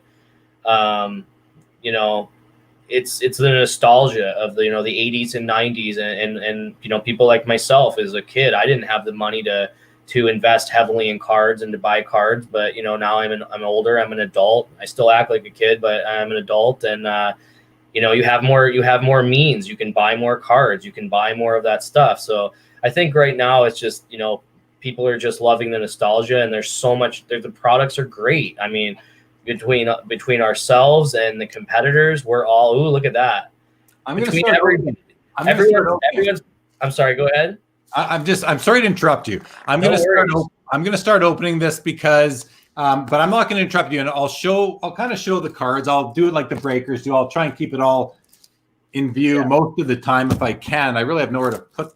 Well, yeah. Anyway, I'll start opening these packs. But I'm sorry to interrupt you, Tony. I really am. No worries. Keep on going, and if I get a nice hit, I'll kind of give you the signal that we got to show a card. Yeah, I just think it's a combination of things, and it's great for everybody who's involved. I'm happy to see new collectors. I hope they keep coming. I think it is a testament to all of the manufacturers, though, that everyone's making compelling sets and sets that hold value and obviously go up in value. So I just think we've learned, the industry's learned from the past, and when there's been booms and overproduction, now people have, we've kind of course corrected. So it's all good. And I think everyone should just enjoy and ride the wave. We'll see how long it goes with this kind of, heightened values and surging in prices, but it's a good thing. And I'm going to follow up with, do you think it's sustainable? I think that there's some sort of correction that'll come at some point, but I don't know when or what will cause that. I mean, I'm not really sure. I never thought that cards that would be that mass produced, as just kind of a base rookie could hit those kind of values. Yeah. So yeah, I don't really know for sure, but there's no sign of it right now. There's no sign of it slowing down. None of us can really see the future that way, so it's tough. It's tough we're all speculating. I've said it before. I'll say it one more time. I think that these new values are better supported now. It's not like it's going to crash or a bubble's going to burst. Sure. I can see a leak, but I think we're in a new era right now because of how many new entrants there are, and they're going to protect their investments to a certain degree as well. Okay. Yeah, exactly. Couple quick comments here. Sean loves the shirt. Thank you, Sean. D. Cabral loves the show. Thank you, D. Cabral. And Card Collector says, that's insane. I think you're talking about the Kawhi Leonard. Yes, that is an insane game, but like you said, I was lucky enough to buy one at the right time. Okay, so here we go. The reason why I didn't start opening is because I thought, you know what, I'm going to hit some cards and you may as well talk about them. This is the box. It's pretty cool. I always like the box. It's just it's like a cigar box. It has that nice feel to it. And nice art all over. So I'm going to pull out I'm just going to put it down, guys. Sorry that you can't see it. Let's go. I'm going to open up some of these packs and we'll see what comes out of here, Tony. And if there's anything that, requires sort of some kind of comment from you. Oh, we have our first decoy, which is great for mailing.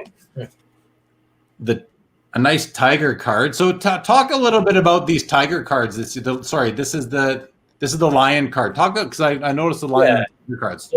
So in the past in Goodwin, in our base set, there's been instances where we'll do tributes to politicians or, the cards look great. We'll do tributes to certain subjects, but we'll do animals sometimes. So this year we thought, what if we just do a couple tributes via animals of some of our subjects? So we did a tiger and a lion as kind of a tribute to Tiger Woods and LeBron James. Oh, okay. I didn't understand that. Okay, that makes sense.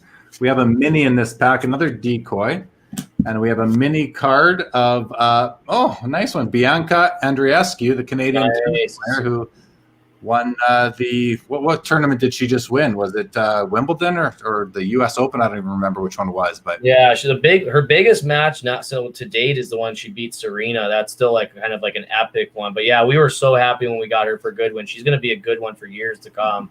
Definitely hold on to her. And she's got some, exquisite cards and some big time cards in this set. So I definitely one to hold on to. Okay, so there's I consider that to be a hit. A mini. Is that a hit to you guys or not really? Well, I mean, we kind of solicited as 3 hits, right? You'll get 3 sort of like mem or auto type of cards, but yeah, I think the minis should be considered a hit too. Okay, and what about these Gowdy inserts? The Timothy Wee, soccer player. Yeah. I mean, this is sort of an insert because you only get 3 or 4 or 5 of these per box or whatever the number is. Yeah, right? we do it as like a subset. Exactly. Gowdy's a subset in there. You got it. Okay. Oh, I was going to say no one else of interest, but the rapper Scarface. So you always get interesting cards in Goodwin Champions. Yeah, we go very eclectic for sure with the checklist. Go all over the place. It really is. It really is. One chance we get to do that, so we like to have some fun with it. It's pop culture, music, television, film. We kind of try to spread it out. And this year, I think we did a great job. It's pretty diverse as far as the subjects you're going to find. It's always diverse like that. Yeah. All right, let's just. How many packs in the box? We got 20 packs, so this shouldn't take too long to bust through these. There's another decoy, so that means probably not much in this pack. No, nothing that I recognize of importance. Base cards. Let's see what we have in this pack. Here, oh, this is kind of cool. This might be this is a hit. This is a mini Goodwin Champions, but it's the lumberjack version. Oh yeah, nice. Tiger Woods. Oh, very cool. That's a nice one. Am I eligible to win these hits? Billy might veto you since he got vetoed on that. I'm not sure. Except that possession is 9/10 of the law, and they're right here in my hands. So. Yeah, you got him on that. That's right. He doesn't have much control of that. Okay, not much else in that pack. Let's keep going here. What do we have here?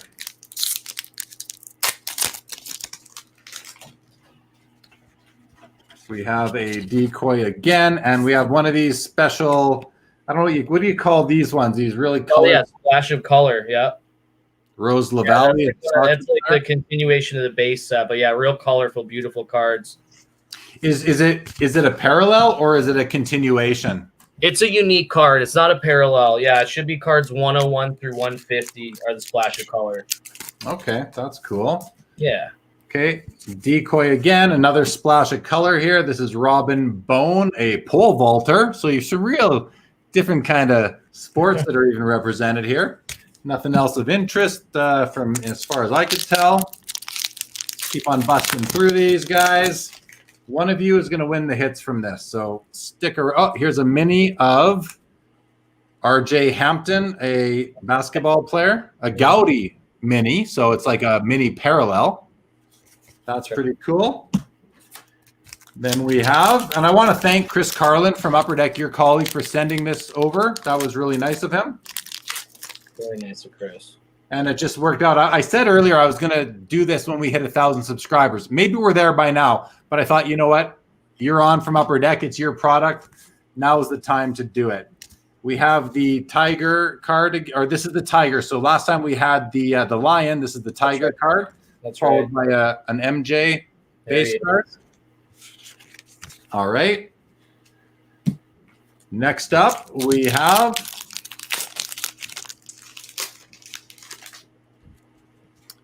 another decoy, and then a color blast of Megan.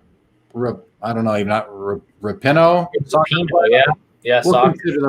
We'll probably consider those hits unless the winner just says to keep them, in which case I won't bother mailing them, just to save room in the envelope more than anything. Here is a Gowdy parallel of Laura Wilkinson, a diver. That's it in there. Mano Rayom, the female hockey player from the early 90s who did play an exhibition game for the Tampa Bay Lightning, the only female player to ever do that. Just going to see what we have in the comments. There's been a bit coming on. Well, I don't know why I picked that up. Sorry, I didn't mean to click on that, but I'm just going to go back up and see what we have. The card collector says, I feel like some people are happy riding the wave, blindly buying Luka Doncic base Prism PSA 10s and watching them go up in value. Once that card, many others like it. Plateau, the flippers. Maybe he goes on. I keep thinking about Kevin Smith for some reason. Paul says, is there anything Tony currently collects? Any grails you're looking for, Tony? Oh, yeah. So, again, going back to Chicago sports, like those are really my main teams. I'm kind of a team collector. More recent years, I've kind of started to appreciate like other signed memorabilia. So, like my prized possession now with everything that's gone on this year is it was my Kobe Bryant signed ball. So I've got a Kobe ball. That's probably my number one possession that I got. I have an Anthony Rizzo bat, a first baseman for the Cubs. and I got it as a gift from my lady on our 5th anniversary. And she got me the signing to meet him and get the bat signed, and I wanted him to inscribe it "Happy 5th Anniversary," and he didn't know how to spell the word anniversary, so it has like an R added, like totally out of place. But I love that. It's one of my favorite pieces just because of the story behind it, and he's my favorite player. So yeah, those are probably two of my favorite items I have. Got some great cards. I've got a great. One of my favorite hockey cards is my Kane Makita duel that a fine gentleman sold me a couple years ago. So that was your card, actually. You remember that? Yeah, you sold me that card. Yeah, I saw it at the expo, and I was like, oh, I love that card. It's a beautiful card. That was before Stosh had passed, and I think Billy picked it up at the next show from you or something for me. So I'll always hold on to that, man. I love that card. Yeah, I do remember that. I do remember that. Brian says Goodwin, Champs brand must have built following similar idea as Goodwin. Yeah, I always kind of thought the same thing myself. Yeah, there's some similarities for sure. Jay Ghost says, love the Aesop's Fables relics, but for as hard as they are to pull, they aren't going for much. There's some feedback on secondary market. Yeah. Billy says, Jeremy, can you talk about working on a cup pack out all? Jeremy, you talk about working on a cup pack out all the time. That makes you ineligible. Fair enough, Billy. Fair enough. Yes, I was. You're an employee too. So I guess he's saying you're out. Yeah, I had the good fortune of being able to attend a pack out for the cup in 2009. That was a ton of fun. That's a cool experience. I was lucky enough. I've done it once. I did the McDavid year. So that was wild to see all those cards. I remember Grant up on a ladder taking a picture of all 99 McDavids. So there's a picture of that. I don't know if we put that online, but no, that was cup pack outs. It's a lot of work, but it's a cool experience for sure. A lot of work, a lot of fun for sure.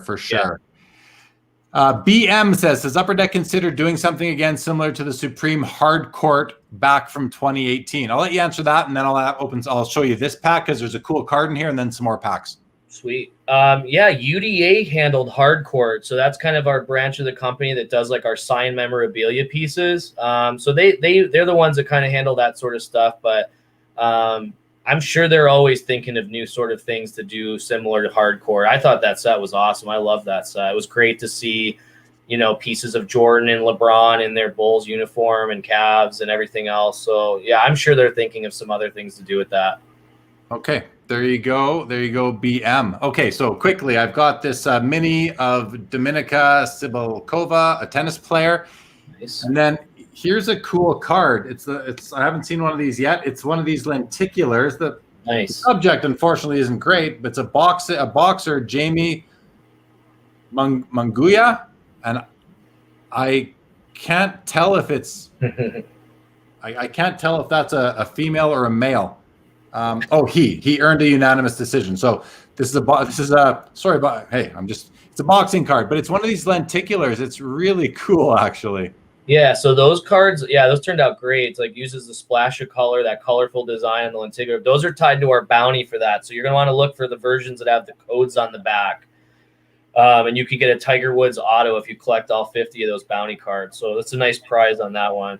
This doesn't seem to have that bounty thing on it, but so there's versions with or without. But I would say real quick, don't sleep on the boxers in Goodwin. Last year, we had a guy named Ryan Garcia, a young boxer, and at release time for that set, it was probably like a $5-10 card.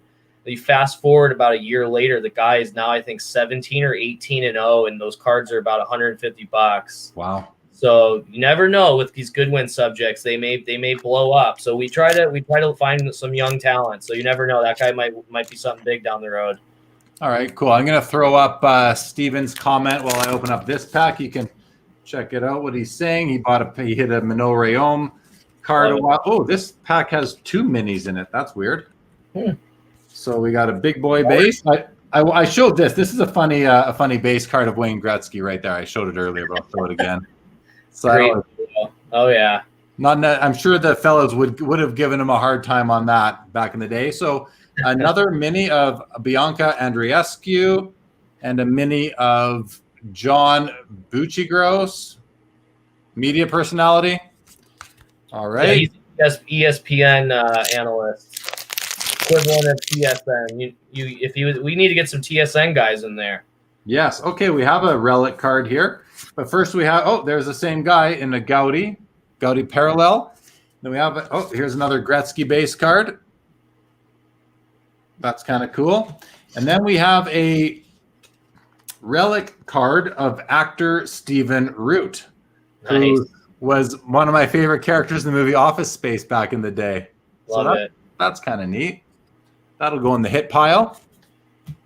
You know what? I mean, anytime, I think it might be time to unleash the hold on. Let's go through the comments, and then we'll say, try not to make comments, guys. We'll do the trivia question, give everyone some time to figure out that answer, and whoever gets that answer into the comments first is going to win. That's right, Scott Milton. That was his name. I forgot his name. Milton, for sure. He did some inscriptions for us. I think he inscribed like my stapler or red stapler. There's Office Space inscriptions of Stephen Root in Goodwin. So yeah, we love that guy. We were super happy to have him in the set. That's cool. That's cool. Chris West said he is a fun employee. I think he was talking about you or Billy for sure. D says, do you or Billy need an apprentice? I'll clean up the Mountain Dew bottles. That's pretty funny. We can always, we have interns. We have interns that come in. If you ever want to get an internship, if anyone's going to school and needs to do an internship, Upper Deck does offer them. So keep that in mind. There you go. Garcia is incredible. So there you go with that. Brian says, I figured out why Billy has been saving those Mountain Dew bottles. He's saving them to insert them as a Mountain Dew acetate insert set. Yeah, that would be fine. That would be fine. Jason would just take the Wayne. Well, if you win, Jason, you get the Wayne and everything else too, for sure. Any plans for more announcer or coach cards and products? We're always open to it if it makes sense. If there's the right name that we want to put in there, especially in Goodwin, that's where you might see like a more announcer cards and stuff like that. So yeah, always a possibility. Yeah, give him a red stapler parallel, says Scott. Yeah, I believe you have I know, Office Space, one of my favorite movies ever. Oh yeah. He saves the bottles for the Synergy Greens. That makes sense. We have an autograph. It is a basketball player by the name of Cole Anthony. Nice. Very cool. So Holt, whoever ends up winning this, watch the NBA draft. It'll be coming up. He's most likely going to be an NBA draft pick. So big potential with those type of cards. There's some pretty cool names every year. We're trying to keep that going with Goodwin. So check out that autograph, guys. That is one gorgeous full name, beautifully scripted autograph. This guy sure knows how to sign his name. Well, I think he's a North Carolina guy because I saw some people commenting that Kobe White, who's a Chicago Bull and a North Carolina guy, his is literally just CW, and his teammate gave us CA. So they must be practicing their penmanship together. But yeah, you'd hope for a little more. But if he ends up being a stud, it won't matter. Okay, next up we have a Gowdy parallel of Jason Dominguez. Nice. Speaking of studs, big hype on that guy. Oh yeah, tons of hype on him. Here's a second card of the Tiger, so that's kind of neat. It's just a base card though. It's just a standard base card, right? Exactly. Yep. Okay, we're down to 3 more packs out of 20. See what we finish up with. We have a color burst of Mark Henry, strongman Mark Henry. Yes. Just a color burst. That's just a base card. We have a nice model card. I mean, she's pretty. Jenny Andrade. That's a bit. Billy helped us with that. That's a UFC ring girl. So he's a good scout for that. He always tells us which ones we should try to get deals with. So yeah, thank you again, Billy. Thank you, Billy. All right. Yam says that Cole Anthony played in Australia rather than college, maybe why he's not as well known. Oh, okay, there we go. But Steven says he played in North Carolina. Maybe he played thought so. I thought he was North Carolina. Maybe he did play overseas at some point too, but I thought he was in This pack doesn't seem to have a hit, so we're down. But it does have, which is interesting, no hits, but it does have both Tiger Woods base cards in it, so that's kind of neat. All right. Yeah, I mean, hey, Tiger Woods. Last pack. It's a thin one. Maybe that means something. I don't know. Maybe. I don't want to. Never know with this product. You never know. Never know. Let's see. Hopefully there's something good for the winner here, guys. And then we'll figure out who the winner is. Maybe nothing great. Another Casey Mize Color Blast card. Very cool. Yeah, he just came up and made his major league debut for the Tigers. So see how he does. I think he did pretty well his first start. Another Ken Jennings, the Jeopardy guy, the Jeopardy winner. That's a base card. So that's it for the packs, everybody. As for the hit stack, so let's just review. We've got I have her in the hit stack, but I don't think she did. She's actually in that. So we have a couple of these color blasts. We have some of these Gowdy parallels. We have the Cole Anthony autograph. Oh, we do have the 3 hits. We have the Stephen Root relic card, and then we have the lenticular Jamie Munguia boxing card. So we do have that, a bunch of minis, including probably one of the better minis you can get, which is this Tiger Woods Lumberjack. So these are pretty rare, the Lumberjacks, are they not? They are, definitely. Yeah, that's a nice hit. You got one of the best subjects you could get with Tiger. Yeah, and then a bunch of other kind of inserty kind of stuff, or parallels and minis and that. So thank you to Upper Deck for the box. Now let's give these away, and I'll get them out of my house here this week, coming up sometime. So Tony has a question, everybody. We have over 50 people watching right now. If you're watching on YouTube, I do believe you have a 10-second advantage here. So Tony, you are going to tell the question to the crowd, and the first person to put it in the comments that I see. Now, unfortunately, you guys just have to trust me because only I can see them, because I'm getting the comments in one stream from Facebook, YouTube, and Twitter. So I will be honest, I tell you that. And let's do it. So what is the question? And let's start seeing some answers pour in. Okay, so the question is, it relates to the Goodwin product. There's an insert this year called Jordan's Curtain Call, and it's an insert themed around a charity basketball game that Jordan played in while he was retired. It was the last sports event at the old Chicago Stadium. Like immediately after that game happened or ended, they started tearing down the stadium. So Jordan came out of retirement at the time and played really well. But the trivia question is, how many points did he score in that charity game? Okay, that might be tough to figure out. Not like anyone's going to, well, hey, if someone knows it's off the top of their head, that's impressive. Major Complex, welcome to the show, says 100. That's the first answer we have. And he's watching on Twitter. So that tells me that Twitter is really quick to get this feed. Is 100 correct, Tony? It is not 100. No, that's a little too high. There's only one player that's ever scored 100 in a game. It was not Jordan. But that's another winner question. We have a winner because you did tell me before the show started what that points total was. Yes.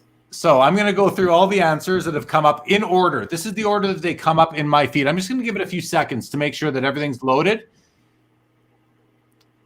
So, okay. So the first answer was 100. False. False. Next response, 43. False.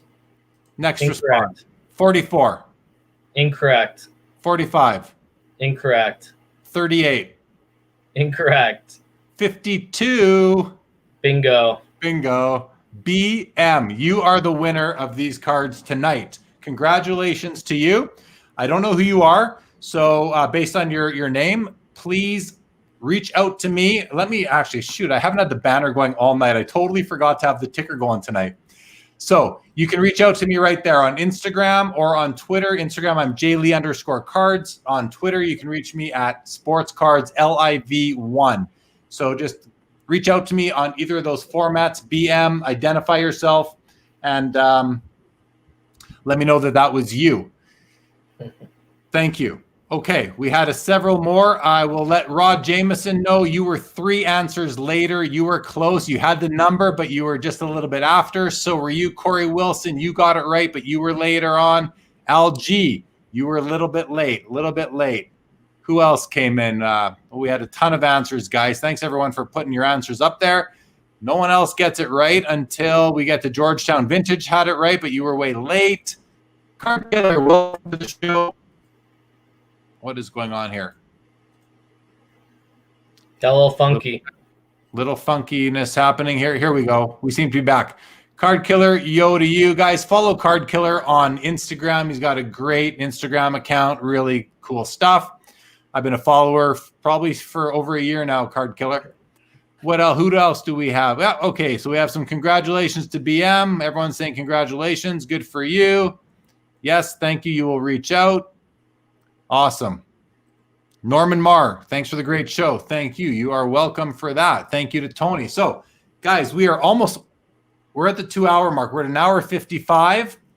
Perfect time to bring this to an end. Everyone, if you're watching, remember, we're coming back on in 35 minutes with the After Hours show. My guest is going to be Carlos from the Because I'm Carlos YouTube channel. A great channel. Check it out. He's going to come in. We're going to sit here and we're going to shoot the poop for a little while. We're going to talk a bit about this episode with Tony. All good stuff. Got a few other ideas planned. So be sure to come back in 35 minutes. It's going to be, the episode is already loaded up on YouTube, ready for you to click into. Sports Cards Live After Hours. The first ever episode premieres in 34 minutes from right now. I will be back with Carlos and we're going to hang out. So I hope to see many of you guys back. Tony, thank you on behalf of myself, this show, Sports Cards Live. Thank you on behalf of all the viewers, all the audience. You know, it is, as I've said before, it's awesome having you guys. If you want to follow Tony, he can be followed on Twitter at tsirianni6. That's where you can follow Tony on Twitter. And I'm going to put up, I'll leave that running for a minute. And then upcoming episodes, guys, this coming Wednesday, Rich Klein, who's a veteran hobbyist. He's written for all the publications. He does some work with ComC right now. He's going to be my guest. I'm expecting an amazing episode with him filled with insights and wisdom. The man has been around. He knows his stuff, and he's on other shows on YouTube. So be sure to check that out. On September 2nd, the Urschel brothers. These are guys that are collectors that collect monumental patches from the Cup specifically. They have over 80 of these things. They're going to be on. We're going to talk. It's going to be a collector, kind of a collector highlight episode. We're going to talk about, it's going to be collectors. You know, I started out the show by having collector spotlight episodes and industry insiders. And I used to do the industry guys on Saturdays and the collectors on Wednesdays. That's all been jumbled up because of scheduling reasons. But we're going to have it's been a lot of industry insiders recently. So it's going to be another nice collectors episode with the Urschel brothers coming up. And then September 9th, Stephen LaRoche, former Beckett editor and a cardback writer and a writer in general will be joining. And then September 12th, Upper Deck's Chris Carlin will be joining me to talk about kind of doing good in the hobby and helping out our fellow collector and all that. He's been through some stuff with his family recently. So we're going to be addressing that and just really spreading some good word, some good positive hobby and collector energy, which I love to spread. So check all those out. Back to the comments before we sign off for the night.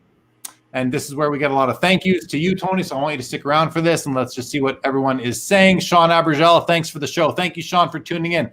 Legion, appreciate your viewership as always. Thank you so much. D. Cabral, interesting as always. Thank you. Appreciate it. Glad you found it interesting. Scott says, Tony, thanks so much. Love the insight and hope to see lots of Patrick Waugh inserts and parallels in your products. He only said it like a dozen times, Tony, so you better deliver, all right? You better I made sure to take the note. I got it. I hear you loud and clear. More awesome. Patrick Waugh. There you go, Scott. There you go. Jason Field, thanks, guys. Great show. Thank you, Jason, for tuning in. Appreciate you checking it out. Anyone, if you're new to the show, thank you for joining. Please subscribe to the YouTube channel if you haven't yet. Georgetown, thank you so much. Rod says, thanks, Tony. Rod's a guy that breaks a lot of products. So thank you, Rod, for joining in. Al G, great show again. Thanks for all the info. Al, a pleasure to have you as always, my friend. Ernie, great show. Thanks, Tony. Thank you, Ernie, for joining. Dave Hart, awesome show, guys. Thank you, Dave. Eric Westrom, thanks for the show. See you in After Hours. We'll see you in After Hours. Thank you, Eric.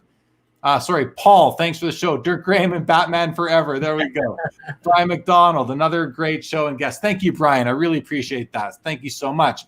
Scotty couldn't be happier. Just finished my stature rainbow of Patrick Waugh. That's the end of the comments for the night, guys. We will be back, as I mentioned, on Wednesday with Rich Klein. We'll be back even sooner in 35 minutes on After Hours. Check it out. It's ready. It's open to be joined, but I will be hitting the go live button at probably 10:30 on the nose. We will see you all there. who knows? Welcome and thank you for commenting. D. Cabral, thank you again as always. Tony, stay right there. Everybody, thank you again. We'll see you all very soon. Great episode. Thanks, everybody. Thanks, everyone. It just spins for a couple seconds while I wait to make sure it's over. We could still be live. I'm not exactly